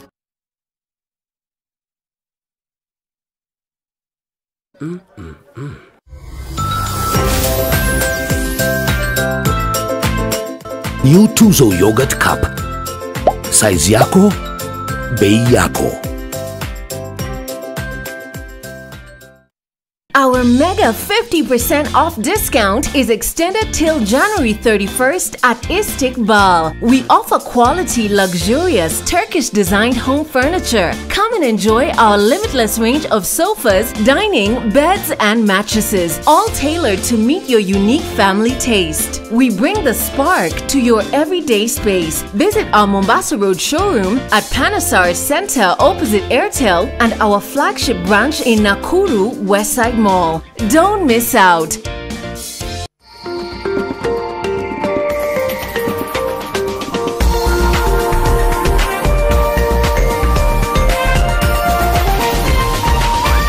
This is NTV.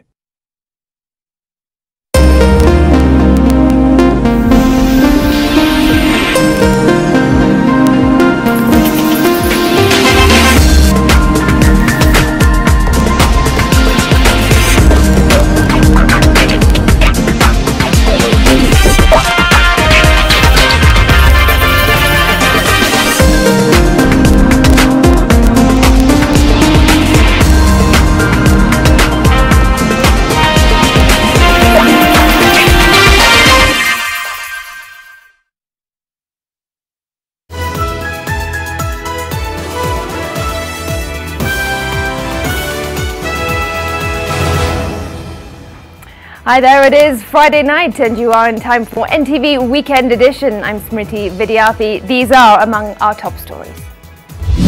Tonight, Kenya, we have a problem. Especially elected leaders. Tafadhali wacheni ushenzi. Wacha tu ushenzi, tu maana ni ushenzi. Natembeya says he will walk the talk and expose the financiers of the bloody attacks. If you are a cop killer, you are the scum of the earth. 3 MPs who were stuck in Kapedo are finally free. Also tonight... What were the figures yesterday? It was 2.3%. Do you want me to listen to your politics or look at the facts? Education Cabinet Secretary George Magoha dismisses KEMRI report projecting COVID-19 infections and deaths will peak in March. There's no cause for alarm, there's no cause for concern.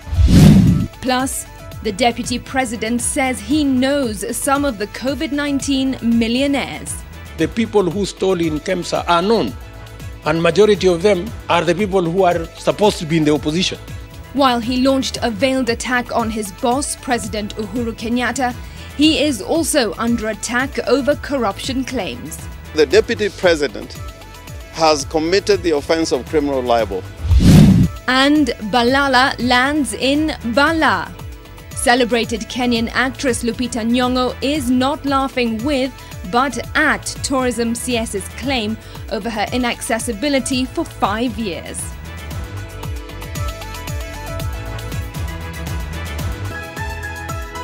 This is Weekend Edition with Smriti Vidyarthi. Thanks for joining us. To our top story, and the government says it will soon publish a list of prominent businessmen and politicians financing the illegal arms trade in the North Rift, believed to be behind the lawlessness in Kapedo. So far, 4 police officers and 5 civilians have died since the operation kicked off early this week. The security agencies say political leaders are responsible for the bloody situation and using their people as pawns in power games. Bridget Ngana will bring us the story of how the government says that it is dealing with an organized militia group, and the operation to rid the area of illegal firearms will continue indefinitely. Well, the killing of 9 people over the last few days in Kapedo adds to the tally that dates back over decades of clashes between neighboring communities. Tucked between Baringo and Turkana counties, the small sleepy town hits the headlines every year with cases of insecurity, which follow the same pattern. Residents are left homeless, destitute, and having to pick up their lives before the cycle begins all over again. Leila Mohammed now looks into the possible reasons as to why violence has become a constant feature in that town. The latest flare-up of attacks inside Kapedo has brought panic among the residents of this rather sleepy town once more. News of the deaths of 9 people, including 4 security officials, isn't making the situation any better. The government has sought to alleviate their fears by sending in more boats on the ground to try and contain an issue that keeps recurring. Many in the community seek a permanent end to the bloodletting and a lasting peace that at the moment seems like a mirage. But while government puts up an assault to curtail bandits, many here say that in order to get lasting peace, the state needs to look into the history and correct the underlying issues, or else the past will always haunt them. Tumepata habari ya kutosha kuhusu wale watu ambao wanauza bunduki, na bunduki zinatoka wapi, na wale wananunua ni kina nani, na bunduki zinapelekwa wapi. One of the many burning issues, according to the residents, is the exact location on the map where the small town lies. It is still a bone of contention if Kapedo is in Turkana or Baringo County. Mpaka iko ya mzungu ambaye aliweka tangu ukoloni. So hata ukija na GPS unaweza kuset kutoka Kapedo upatikane, inaonyesha mpaka Maia. Other opinions differ, as some have rejected the boundary dispute argument behind the Kapedo clashes and blamed them on increasing possession of illegal firearms, poverty and illiteracy. Those people in Kapedo nurse pain and suffering for themselves. When they undergo merciful cold killing, nobody responds. The disputed Kapedo border area is 18 kilometers in radius and contains valuable natural resources and minerals. Geothermal power generation is ongoing. A little known fact about Kapedo: is that it is home to lush green pastures, rich for grazing as well as the land where water falls all year round, the perfect oasis in a rather tough region. In the last decade, neighboring communities have tried to conquer that territory, turning it into a battlefield. Besides the border disputes, a new frontier of contestation has emerged to fuel the conflict. The successful oil prospecting missions and a proposed geothermal power plant have increased the appetite of ownership from both sides. According to many in the region, literature written on the possible reasons for frequent attacks in the region emphasize on mainly ecological rather than cultural factors. Tunatafuta suluhisho ya shida ambayo imekera eneo hili. Na tunatafuta suluhisho hii tukijua kuwa sehemu zingine zote za ujirani tumeweza kuanzisha mpango wa kutafuta amani na umefaulu kwa miaka mingi. So I'm calling upon the IPC. Because as in Baringo, that Kabedo is in Baringo. And when you get to Turkana are saying it is in Turkana.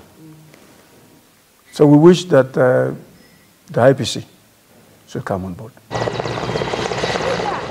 Another school of thought notes that after undergoing a rite of passage, young boys turn into men, and thus the need to raid for herds of animals is another rite of passage into adulthood. While peace that seems elusive is being sought, many still believe that deep-rooted politics also affects how Kapedo remains ungovernable and wild.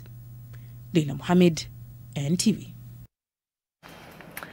Now tonight we report 139 more positive COVID-19 cases in the country and one more death. This brings the total number of infections to 99,769 and the total number of deaths to 1,740. The new infections are out of a sample size of 5,487 tested in the last 24 hours.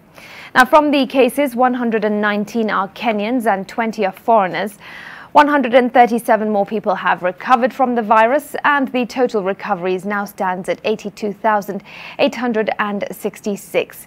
In the counties, Nairobi has the highest number of cases with 81 new infections, Mombasa 13, Turkana 11, Kwale and Laikipia 3 and Isiolo, Nakuru, Bomet, Nyeri, Trans Nzoia and Migori 2. Education Cabinet Secretary George Magoha has dismissed a report by the Kenya Medical Research Institute, KEMRI, that has given projections of a possible spike in COVID-19 numbers over the next 2 months, attributed to the reopening of schools. Magoha says the report is causing unnecessary panic among parents and guardians, while the Ministry of Health says it should not be treated as a cause for worry. Leila Mohammed reports. The Kenya Medical Research Institute, in its latest report, gives projections of a peak in COVID-19 numbers by mid-March 2021. KEMRI projects about 13,000 new infections with about 116 new COVID-related deaths by June 2021. This latest piece of information has become the subject of discussion by many as KEMRI attributes the upcoming rise in numbers to the reopening of schools, a matter the Ministry of Education strongly disputes. We're at the end of the third week. What were the figures yesterday? It was 2.3%. Do you want me to listen to your politics or look at the facts? That by the grace of God, in His most infinite mercies, we have opened schools. We have not provided social distance to a large number of schools. But by the grace of God, the children are masked. How many of you have achieved corona? According to KEMRI, the scientific consensus is that the reopening of schools increases the transmission rate of COVID-19, but there is no broad consensus on the quantitative effect that schools reopening have on the current RT number. Prior to this study, particularly in the past 2 months, as you've all noticed, our cases have been going down. we've predicted our R0 to be about 1.15. So what this means is that with a study from Kemri Wellcome Trust, there's an increased percentage of 25 points. Is this a cause of concern? Perhaps that should be the important point that we should be discussing today. One, it is something we expected. The fact that our children are back in school and, are clustering together, it is expected that there'd be an increase in the number of cases. But even as the government insists that all is well, Kemri further projects 1.1 million infections over the period ending June 2021, with the large majority of infections remaining undetected owing to the limited testing capacity. Kemri also predicts that by mid-February, the impact of the reopening of schools should be clear in terms of case numbers. So yes, our children should be in school. We all agree. Kemri Wellcome Trust agrees. UNICEF agrees. Our children should be in school, but we need to maintain the measures. Leila Mohammed, NTV. Well, by the end of 2021, Africa could receive 600 million doses of the COVID-19 vaccine through the World Health Organization's COVAX program. Plans are in the pipeline to vaccinate at least 20% of the African population.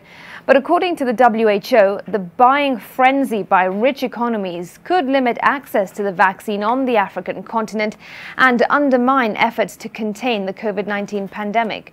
Rose Wangoi has more. The coronavirus has claimed the lives of about 82,000 people in Africa.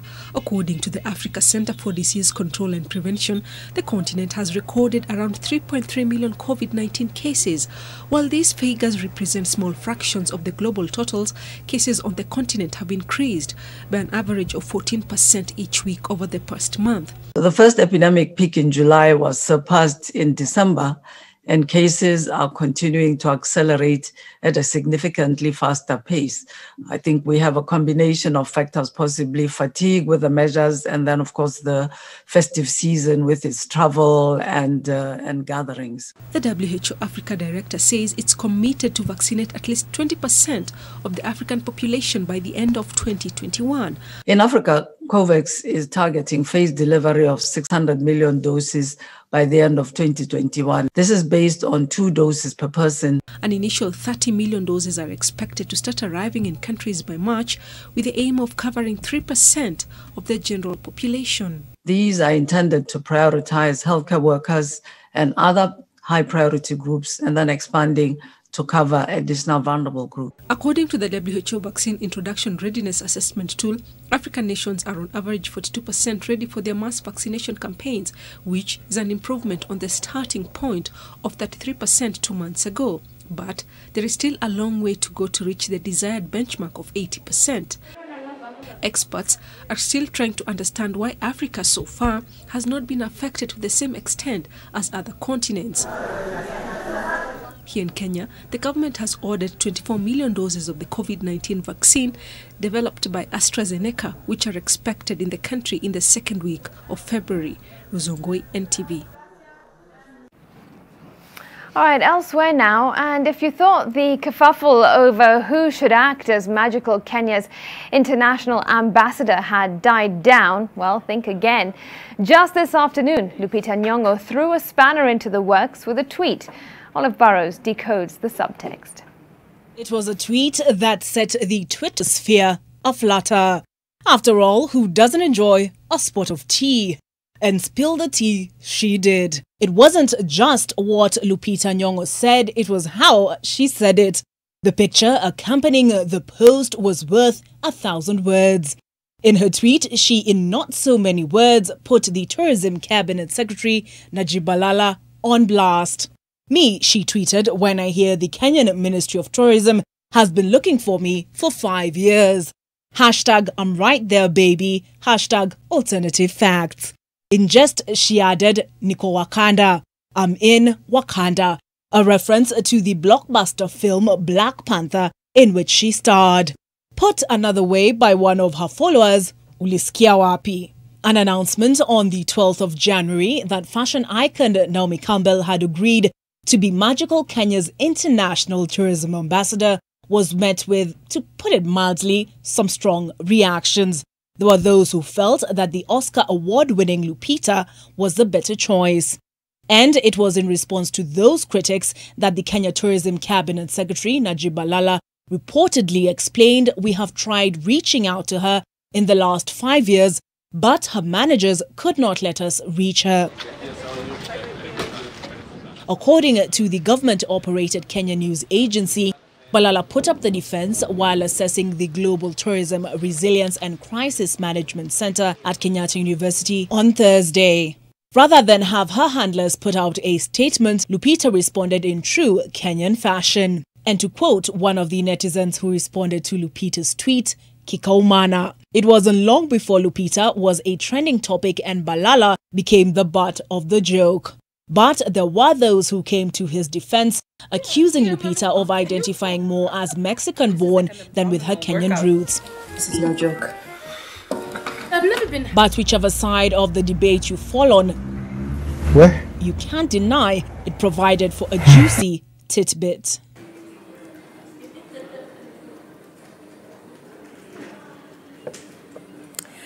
Olive Burrows, NTV. Oh, Lupita, and oh, Olive, as you sip a tea. All right, that certainly has set Twitter alight. Well, on that note, let's take a quick break on NTV Weekend Edition. More on the other side. Don't go far.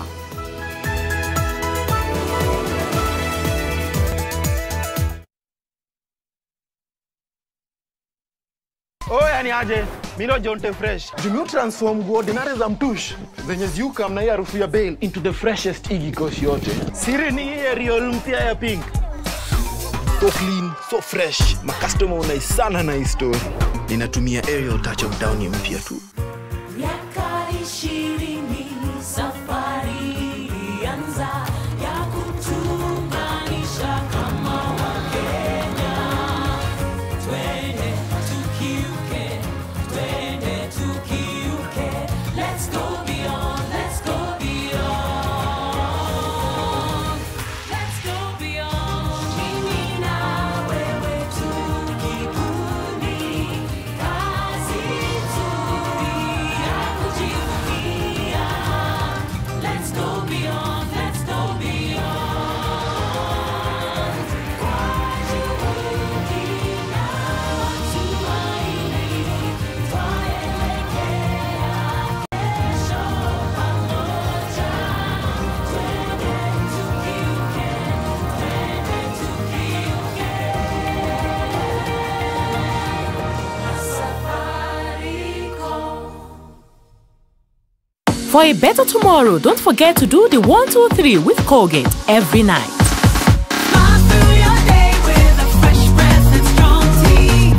Disinfect and protect your home with Jik. Jik kills 99.9% of illness-causing germs. Disinfect floors, kitchen and bathroom surfaces, and wash white clothes, towels, and dishcloths with Jik bleach.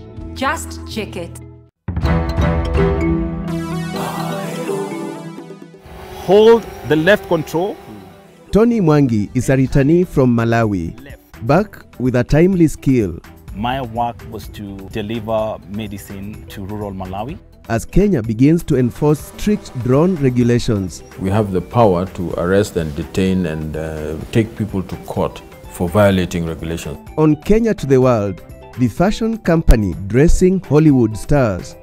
And on My Magical Kenya, the magic of Magado Crater in Meru.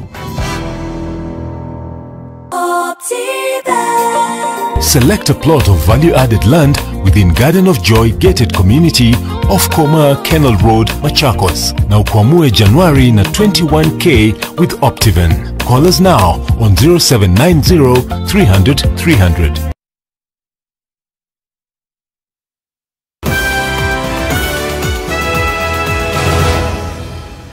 Thanks for staying with us. Let's take you back to our top story now. And the government says it will soon publish a list of prominent businessmen and politicians financing the illegal arms trade in the North Rift, believed to be behind the lawlessness in Kapedo. So far, 4 police officers and 5 civilians have died since the operation kicked off earlier this week. And the security agencies say political leaders are responsible for the bloody situation and using their people as pawns in power games. Bridget Ngana now reports that the government says it is dealing with an organized militia group and the operation to rid the area of illegal firearms will continue indefinitely. For close to a week now, security officials have been on the heels of bandits in Kapedo. It is a war that has claimed the lives of 10 people now, 4 of them being police officers. If you are a cop killer, you are the scum of the earth. You are the lowest level of humanity. The bandits are said to thrive in a remote section of Turkana East constituency, away from established administrative offices. Further, prominent politicians and businessmen stand accused of buying and supplying illegal guns and ammunition, and in so doing are responsible for the years of bloodletting that have become commonplace here. Tumepata habari ya kutosha kuhusu wale watu ambao wanauza bunduki na bunduki zinatoka wapi na wale wananunua ni kina nani na bunduki zinapelekwa wapi. Utapata kwamba kuna ushirikiano mkubwa sana kati ya dealers wa bunduki kutoka Turkana, kutoka Elgeyo Marakwet na Baringo. Among the biggest hurdles security personnel are facing is the proxy war they are engaged in against influential people in government and political circles, who police say are shielding the real criminals as they have networks that stretch across the greater Kerio Valley. This even as some of the leaders call for a heavy crackdown on the bandits once and for all. Unaweza kuona these ragtag characters wale ambao wako pale wamevaa mashuka, mnafikiri hao ndio wanapigana vita, but kuna puppet masters wanapiganisha watu. Hakuna mambo ya kupigana watu kwa giza na watu kwa giza tena. We know the enemies, we are going to expose them very soon kama hawatajitokeza. We have a local terrorist group in Tiati of Baringo. It is government responsibility to eliminate terror from among us Kenyan citizens. Our request is, if possible, we have a shoot-to-kill order to all criminals in the entire Kerio Valley belt, and we will live in peace forever. If you're involved in hate speech, I'm not there. The best thing, the rule of the law is there. You'll be arrested, and the law will deal with you because that is what the Constitution of Kenya says. The temperatures are rising. Torment is alive, and security bosses insist that this is the doing of political leaders. Especially elected leaders. Tafadhali wacheni ushenzi. Wacha tu ushenzi tu, maana ni ushenzi. Yeah? Ukienda kule Nairobi unaongea kizungu mingi sana. Unafunga tai. Very disciplined person. Ukija pale on the ground unakuwa mtu pumbavu, mtu mshenzi kabisa ya mwisho, unawacha bandits ndio wanaongoza wewe sasa. Wakisema leta risasi, unaleta risasi. Leta bunduki. You cannot tell them as a leader kwamba hapana. Hata wale viongozi wa pande hiyo ya Kapedo. Surely, are you happy when your people live that way? Because yao ni kuchukua bunduki, kuiba ng'ombe kila wakati. Everywhere else in the country, people stopped doing such things 60 years ago. Sasa wewe unataka kujigamba, unaonyesha ubabe wa siasa, eti wewe ndio unapanga watu wako kuuana. Ndio sasa wewe unafikiri ni sifa. Tiati Member of Parliament William Kamket is expected in Nakuru this coming Tuesday to record a statement at the DCI offices. The regional commissioner has also pointed out Silale MCA to accompany the Member of Parliament. Baringo County now becomes the focus of the intense operation to rid the area of bandits and illegal firearms.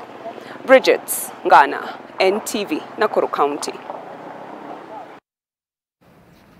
A story we will be keeping a close eye on. All right, from that and now to the plight of 3 young men whose hopes of helping to boost the country's hospital bed capacity to cope with the pandemic were raised dramatically and then dashed, leaving them with a huge debt.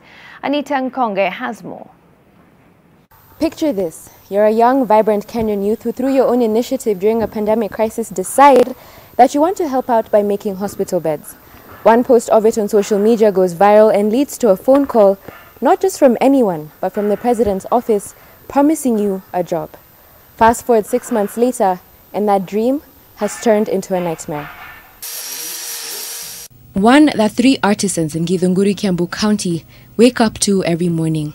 They were thrust into the limelight when images of them making hospital beds, which were in short supply in the pandemic, went viral. The Presidential Delivery Unit snapped up the opportunity and stepped into that spotlight, saying President Uhuru Kenyatta, having been impressed, had sent the PDU leadership to order 500 beds from them.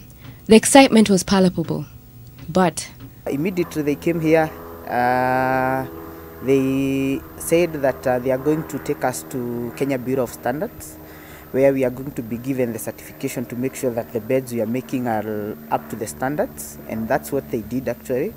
And immediately on 16th, we went to Kenya Bureau of Standards and we took our prototype bed there, and they gave us some corrections, which we were instructed that we were supposed to go to numerical machining complex in Kenya Railways in Nairobi, where we would fine-tune the bed to the required standards.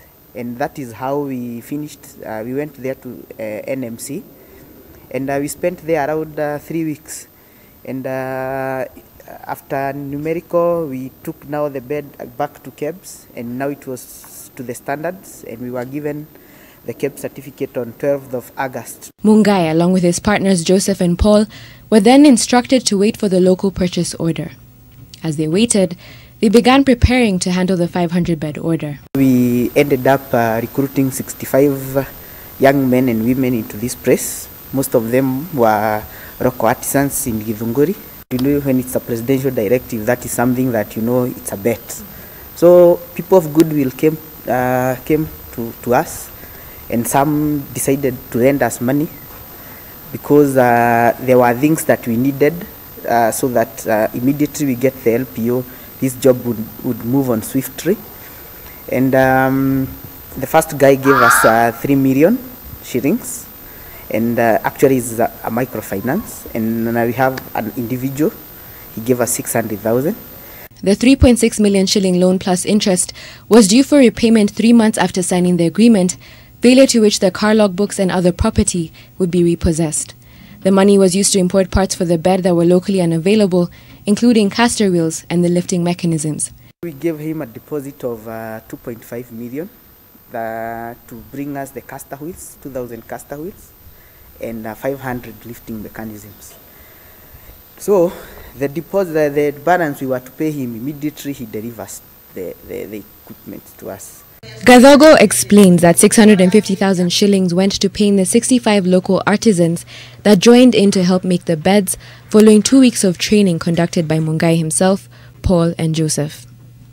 We stayed here with them for 2 weeks. Each one of them, per day we used to pay them 1,000 shillings because most of them are people with family, and we were 100% sure even the time we were taking that money that this thing is going to move on swiftly. Their confidence was shaken after the government failed to communicate back. We have not heard of any feedback from them. We tried to reach them. The guy who was sent here by the president to lead the team that came here, called Mr. Andrew Wakahio, we tried contacting him, and since then we have not had any feedback then, and so we were worried.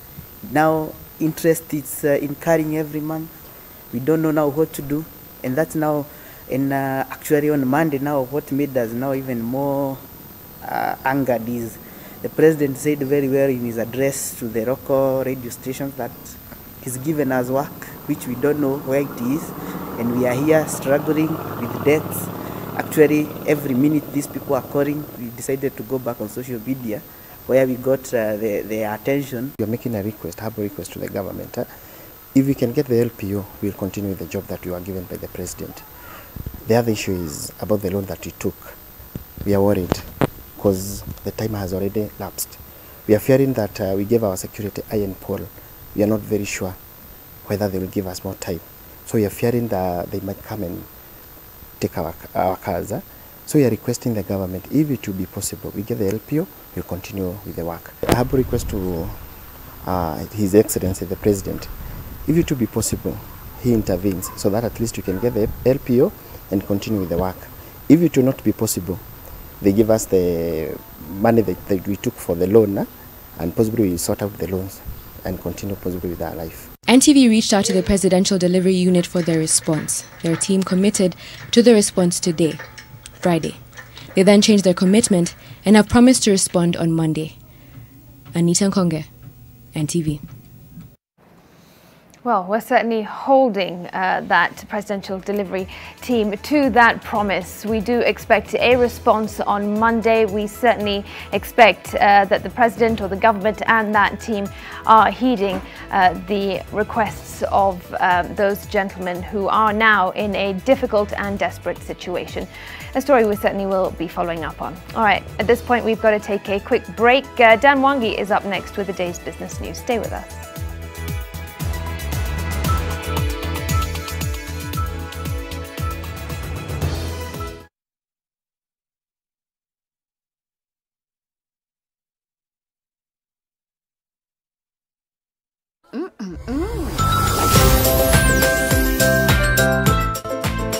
New Tuzo Yogurt Cup.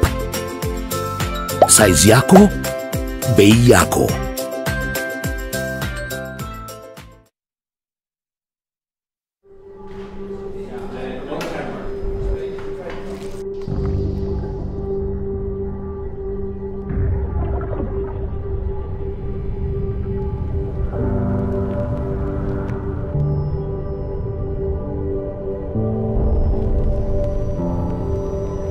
Beat sensitivity pain fast with Sensodyne Rapid Action for clinically proven relief in 60 seconds.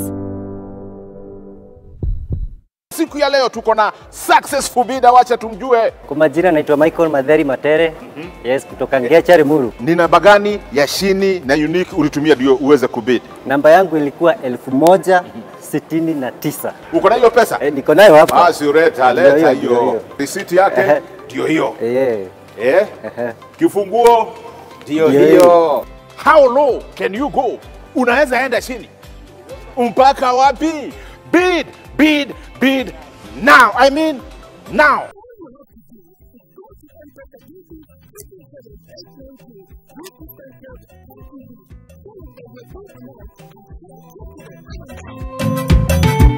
Our mega 50% off discount is extended till January 31st at Istiqbal. We offer quality, luxurious, Turkish-designed home furniture. Come and enjoy our limitless range of sofas, dining, beds and mattresses, all tailored to meet your unique family taste. We bring the spark to your everyday space. Visit our Mombasa Road showroom at Panasar Center opposite Airtel and our flagship branch in Nakuru, Westside Mall. Don't miss out.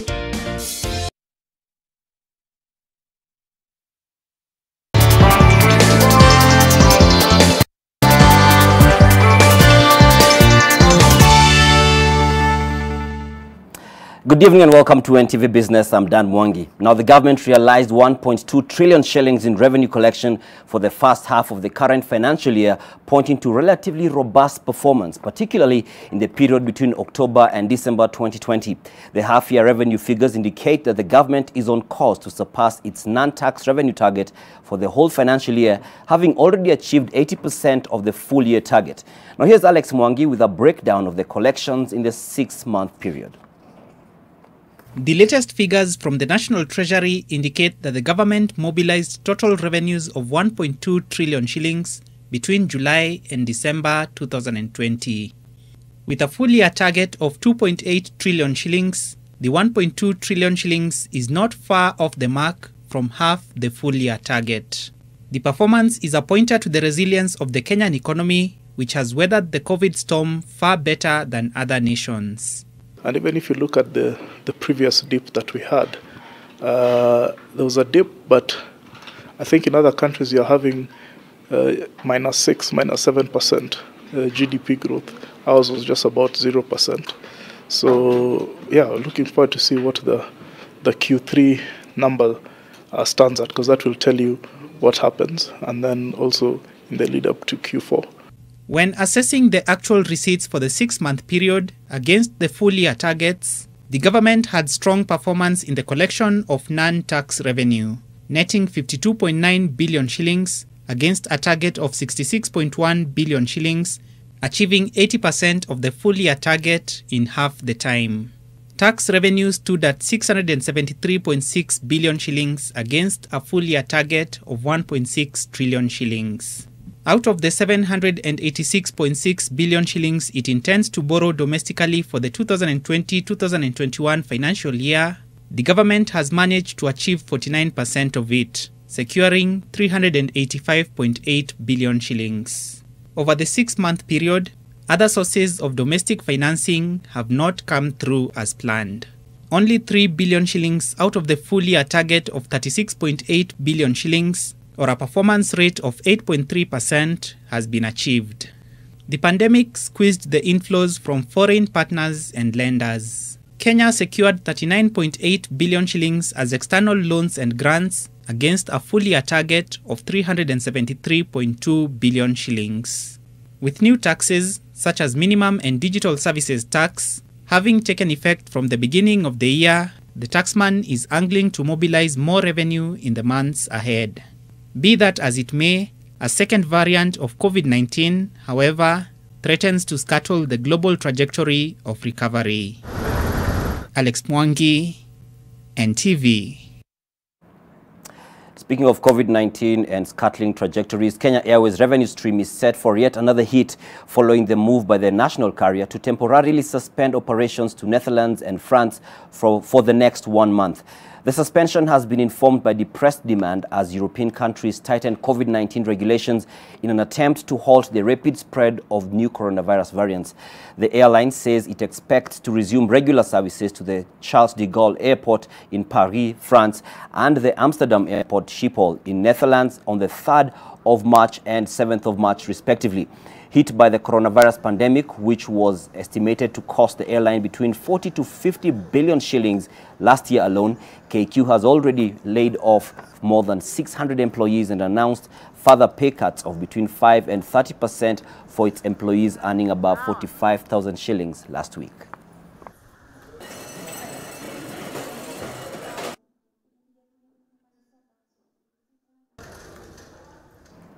Shareholders of industrial and medical gases manufacturer BOC Kenya PLC now have an extended period to consider the takeover bid by Kabasid and Aksaya Investments, which was made public on the 25th of November 2020.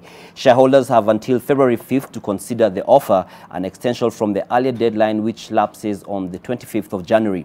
A statement from BOC Kenya states that the extended period is designed to allow the independent advisor adequate time to undertake the valuation of the business. Additionally, the extended period is said to allow the board more time to consider the fairness opinion, which will be used to issue shareholders with a recommendation. BOC Kenya PLC was served the takeover offer document on the 6th of January 2021.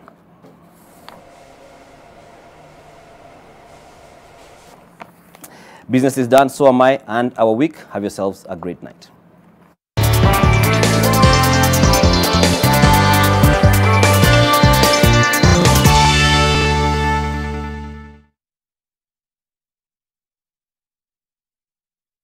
Disinfect and protect your home with Jik. Jik kills 99.9% of illness-causing germs. Disinfect floors, kitchen and bathroom surfaces, and wash white clothes, towels and dishcloths with Jik bleach.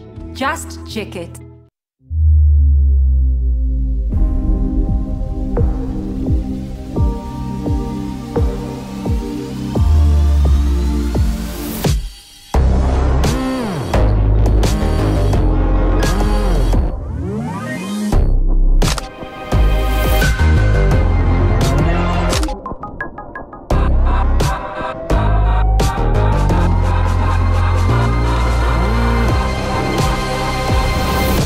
Go Ahead is believing to make each day a brighter day. It is our faith to start all over again. Go Ahead is never giving up in the face of adversity. To go ahead, now that is the Kenyan spirit.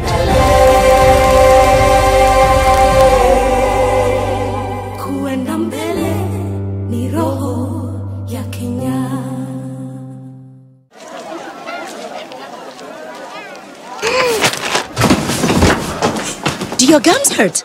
Yeah. Does your toothpaste contain sage, eucalyptus, myrrh, chamomile? All that in one toothpaste? Yes, try Colgate Herbal. Colgate Herbal contains nature's best herbs and Colgate's fluoride technology to give you strong teeth and healthy gums. Ah, Colgate Herbal. Let's go. Colgate Herbal for strong teeth and healthy gums naturally.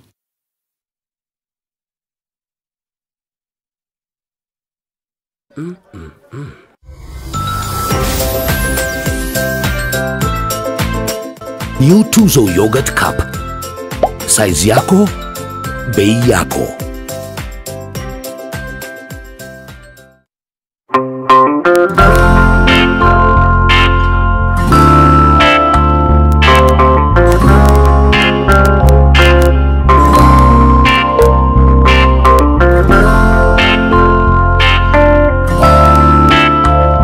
Breaking news from Molfix. Let's see what they're developing right now. That is just for me. It really feels very comfy. Molfix pants with anatomic fit technology. New Molfix pants, an invention from babies for babies. You should also try Molfix.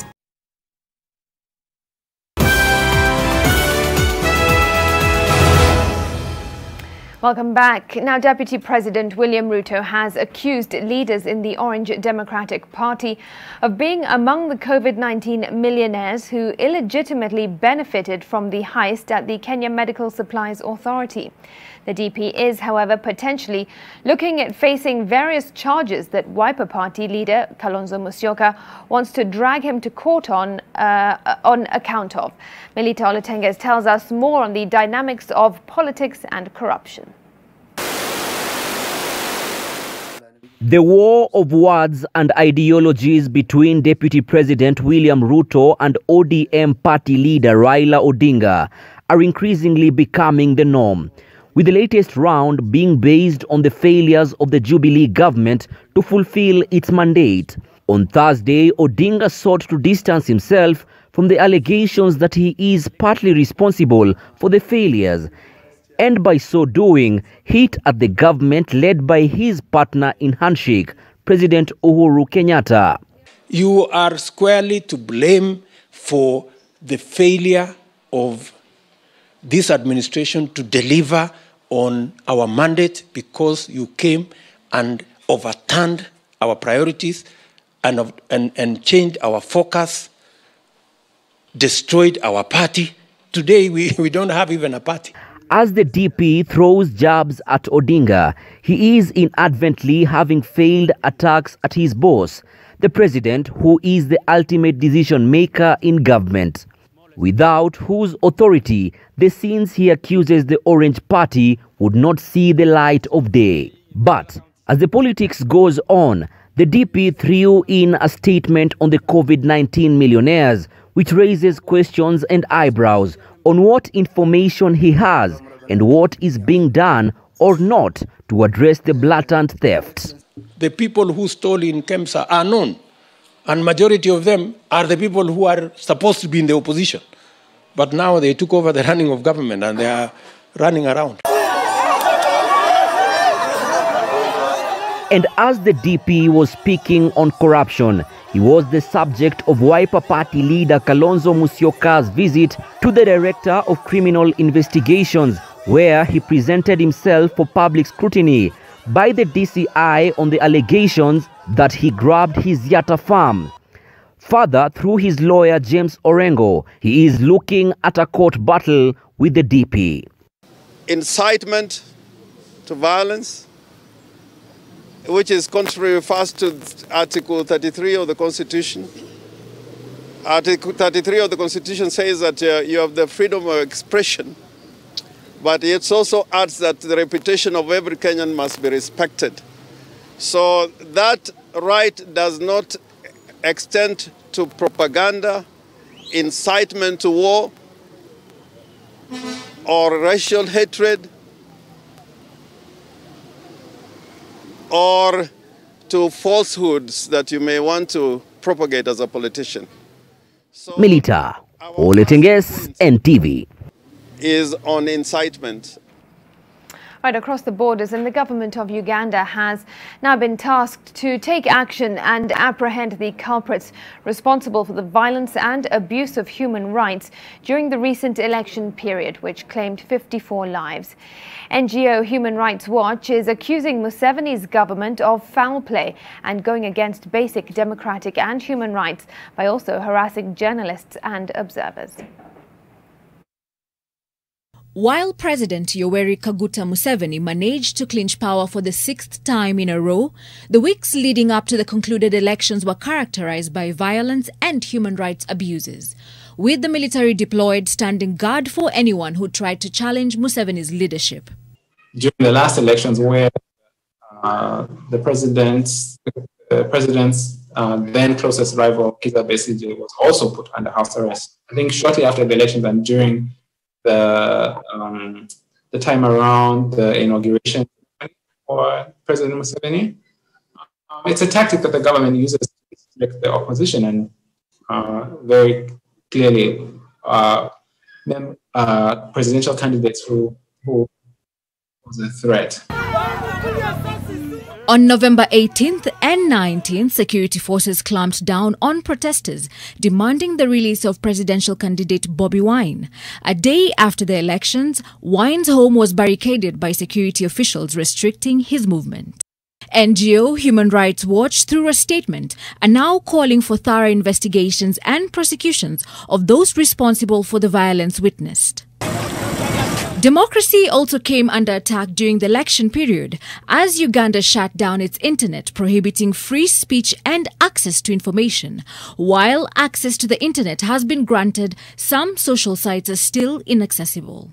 The tactics that the government is using is constantly evolving, and it's now learned that and is using that as a mechanism in a way that it didn't, say, 5 or 10 years ago. More recently, those who attempted to visit Bobi Wine's home, including an opposition member of parliament and the US ambassador to Uganda, were either harassed by authorities or turned away. Sources have further revealed that Bobi Wine has been granted access to his lawyers. Helen Aura, NTV. Now, Alphabet, the parent company of Google, has announced that it is shutting down Loon, the project to supply remote parts of the world with high-speed internet from balloons. The 9-year-old project failed in its quest to find a sustainable business model. Interestingly, the Kenya government had entered a commercial agreement with Loon to provide connectivity to 8 towns in far-flung areas. The plan by Loon to reach underserved communities around the world with the internet was countered by governments seeking their own solutions to extend connectivity to the same areas through more conventional means.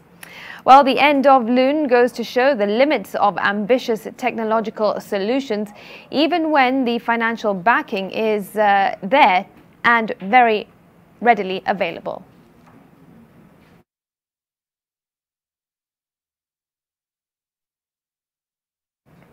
All right, another break on NTV Weekend Edition. I'll be back with the sports news.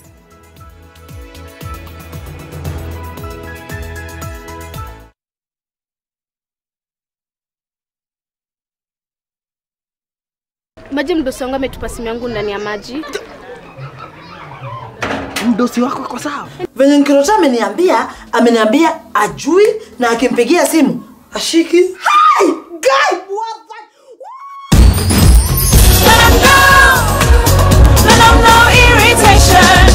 For the women who deserve more, Moped is now in Kenya and more than 40 countries. With its nylon-free surface, new Moped has unique softness and up to 100% protection. Your skin will love it.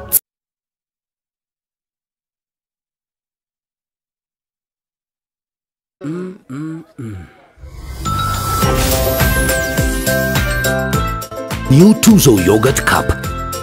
Size yako, bei yako. Kibling tips.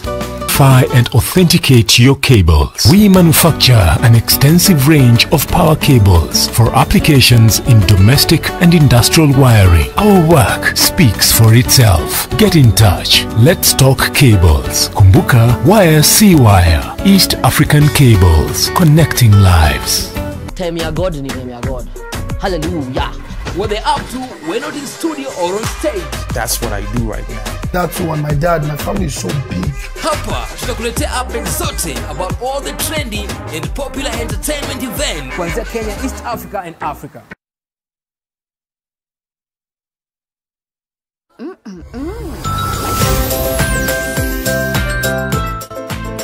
New Tuzo Yogurt Cup. Size yako, bei yako.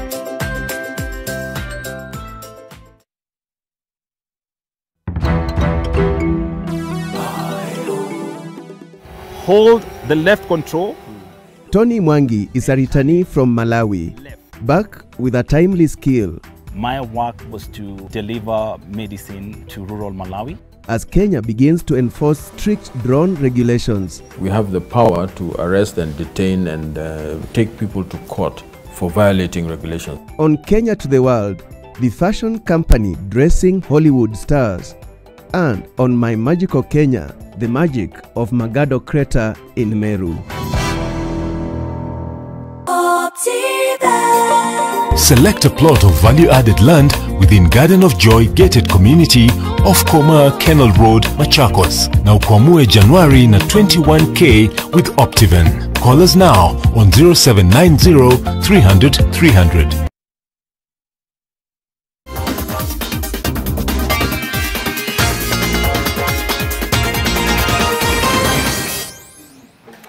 Welcome back. Sports news now, and Wazito FC climbed up to third on the log with a 2-1 win over Nzoia Sugar in a Football Kenya Federation Premier League match played at Kasarani. The game opened up in the second half with Kevin Kimani netting in the 56th minute before Wivon Isuza doubled the lead in the 71st. The loss leaves Nzoia on 11th with 8 points from 9 games, while Wazito have accrued 17 from the same number of matches played. In the other match played, Mathare United drew 0-0 with Bandari, and the result leaves the Dockers in 5th with 13 points, while Mathare, who have 5 games in hand, remain 17th, despite increasing their points tally to 4. 4 games on the cards tomorrow. Defending champions Gor Mahia host Vihiga, Zoo Kericho take on second-placed Tusker, Sofapaka plays City Stars, and Posta Rangers host Ulinzi Stars. Tena kama ile mechi ya juzi, naona kidogo tumefanya makosa kidogo, tulianza kidogo tusema a slow start, but the character ile wameonyesha baada ya kufungua ile bao ya kwanza ndio kitu muhimu kwetu, because you can always make a mistake, but kama uko na resilience na more important a character to come back is more important than even to start leading, because two games in a row sasa tukitoka nyuma hadi tunapata ushindi. Nafikiria there's something they are learning. Tumecheza vizuri, vijana wamecheza according to instructions, lakini chances najua the moment tunakosa chances na opponent wanakuja kwa game inakuwa ni problem. So sisi tumepata chances zetu, hatukutumia vizuri. Now, on Saturday, the next Kenya Basketball Federation administration will come into effect, with the national poll set for the Nyayo Stadium Gymnasium. The top seat for KBF chairperson was uncontested until international sports consultant Cynthia Mumbo threw her hat in the ring. Lokade Natyom sat down with her and tells us what these elections mean for Kenyan basketball. The Kenya Basketball Federation has seen Paul Otula at the helm for the last 13 years as KBF chairman. In the last 2 years, the national team has experienced a marked improvement, with the Morans finishing second in the 2019 AfroChan and then advancing to the 2021 FIBA AfroBasket qualifiers. Cynthia Mumbo, a former basketball player turned international sports marketer, wants to put emphasis on the game at grassroots levels as well. Mumbo is the founder of Vikapu Elite, a local basketball academy. If you don't have a functioning league, you don't have a federation. I mean, the league is existing, but why is the NBA followed and not the local? And Kenyans are extremely crazy about local stuff. We're crazy about local stuff. Why is it? Because we've not positioned ourselves in the minds of Kenyans. Mumbo is the first woman to vie for the position of KBF chairperson, soon to be changed to president. Basketball was once the second most popular sport behind football and witnessed success for Kenya, with the country a continental powerhouse in the 90s. That has since changed, with the game yet to be professionalized. What is important? Do we start with infrastructure? Because you can't build a county if you do not have proper infrastructure, if you don't have balls, if you don't have basketball courts, if you don't have coaches, if you don't have trainers who can train the talent pool that is there. So it's a structured way, and I believe that we need to work backwards. With the national men's team enjoying recent success, it remains to be seen what the next administration will also do for the women's game. People don't feel like they're part of the process. So make people part of the process. But also, we need to separate the political and the operations organ. Sadly, I'd look at commercializations. I'm very, very passionate about the business of sport.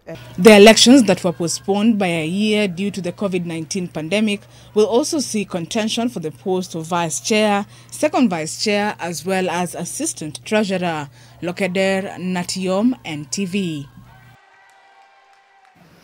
And the new season of the Kenya Volleyball Federation National League starts Saturday and will be played indoors. The change comes when the league calendar has also been revised in adherence to the international leagues. The 2021 season will run until June, when playoffs take place. On Saturday, KCB Ladies will take on DCI at Nyayo Stadium. Nairobi Water will play Kenya Pipeline at KPC Estate before KDF tackle Nairobi Prisons. On Sunday, KCB will play their second game against defending champions Kenya Prisons at the Nyayo Gymnasium. Meanwhile, in the men's fixtures, Mombasa Prisons host AP Kenya at Mombasa Shimo Latewa Prisons on Saturday, among other matches lined up.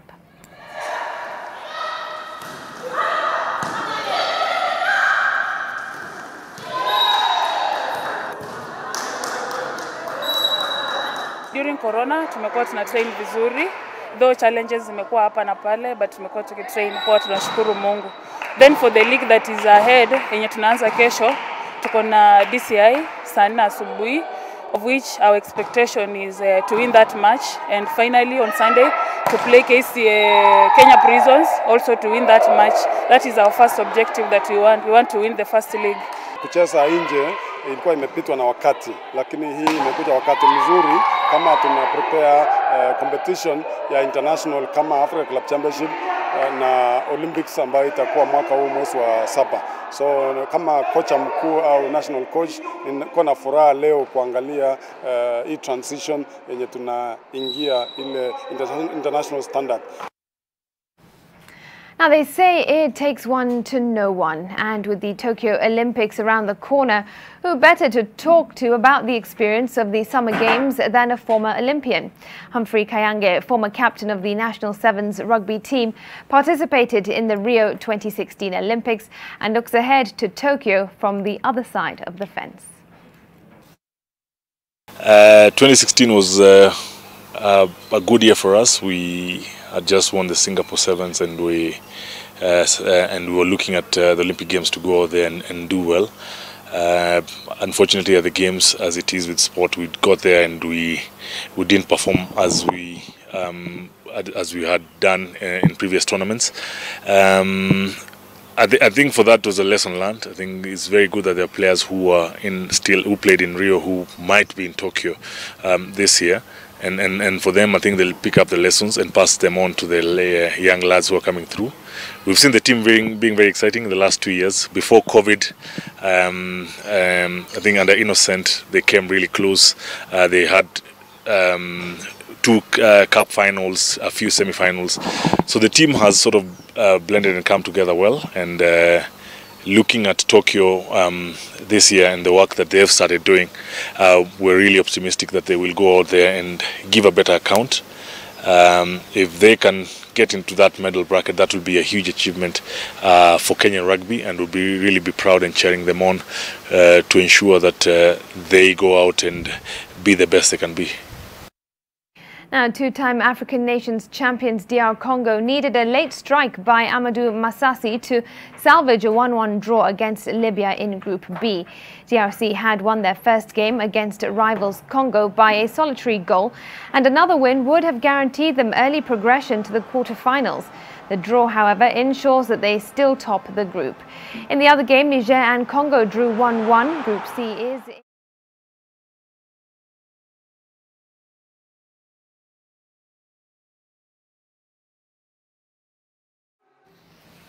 To the EPL now, and Liverpool's 68-game unbeaten home run in the Premier League came to an end as Ashley Barnes fired in a late winner from the penalty spot to secure a famous victory for Burnley. Barnes was tripped in the box by goalkeeper Alisson with 7 minutes remaining and converted the spot.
As always, thanks so much for your company. Remember to stay safe, wear your mask, wash your hands and social distance too. I'm Smriti Vidyarthi. David Agondoa has been our sign language interpreter. Stay with NTV, the trend is coming up next.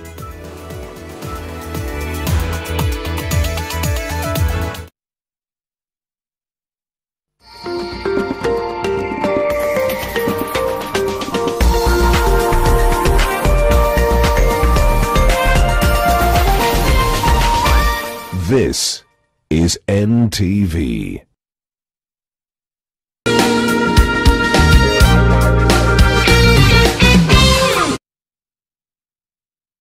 Presenting the new Harpic Bathroom Cleaner.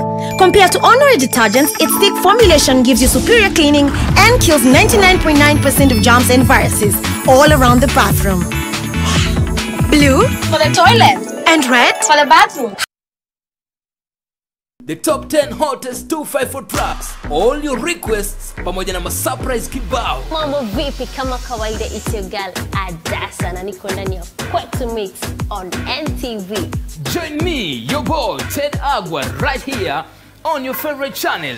Despite the setback and challenges, George was determined and founded Agri-Tech Organic Farm Company na bado anakiuka nayo, which means going beyond and breaking barriers. So kazi yenye tunafanya hapa ni ukulima wa wadudu na worms and insects. Now what we have here is now the ready vermicompost. Mbona hii soil iko wet? The reason as to why it's wet because when we are feeding tunazipea mbolea ya ng'ombe yenye ni moist kiasi. At times it might be a challenge ukishake pore pore. Worms zitaenda chini.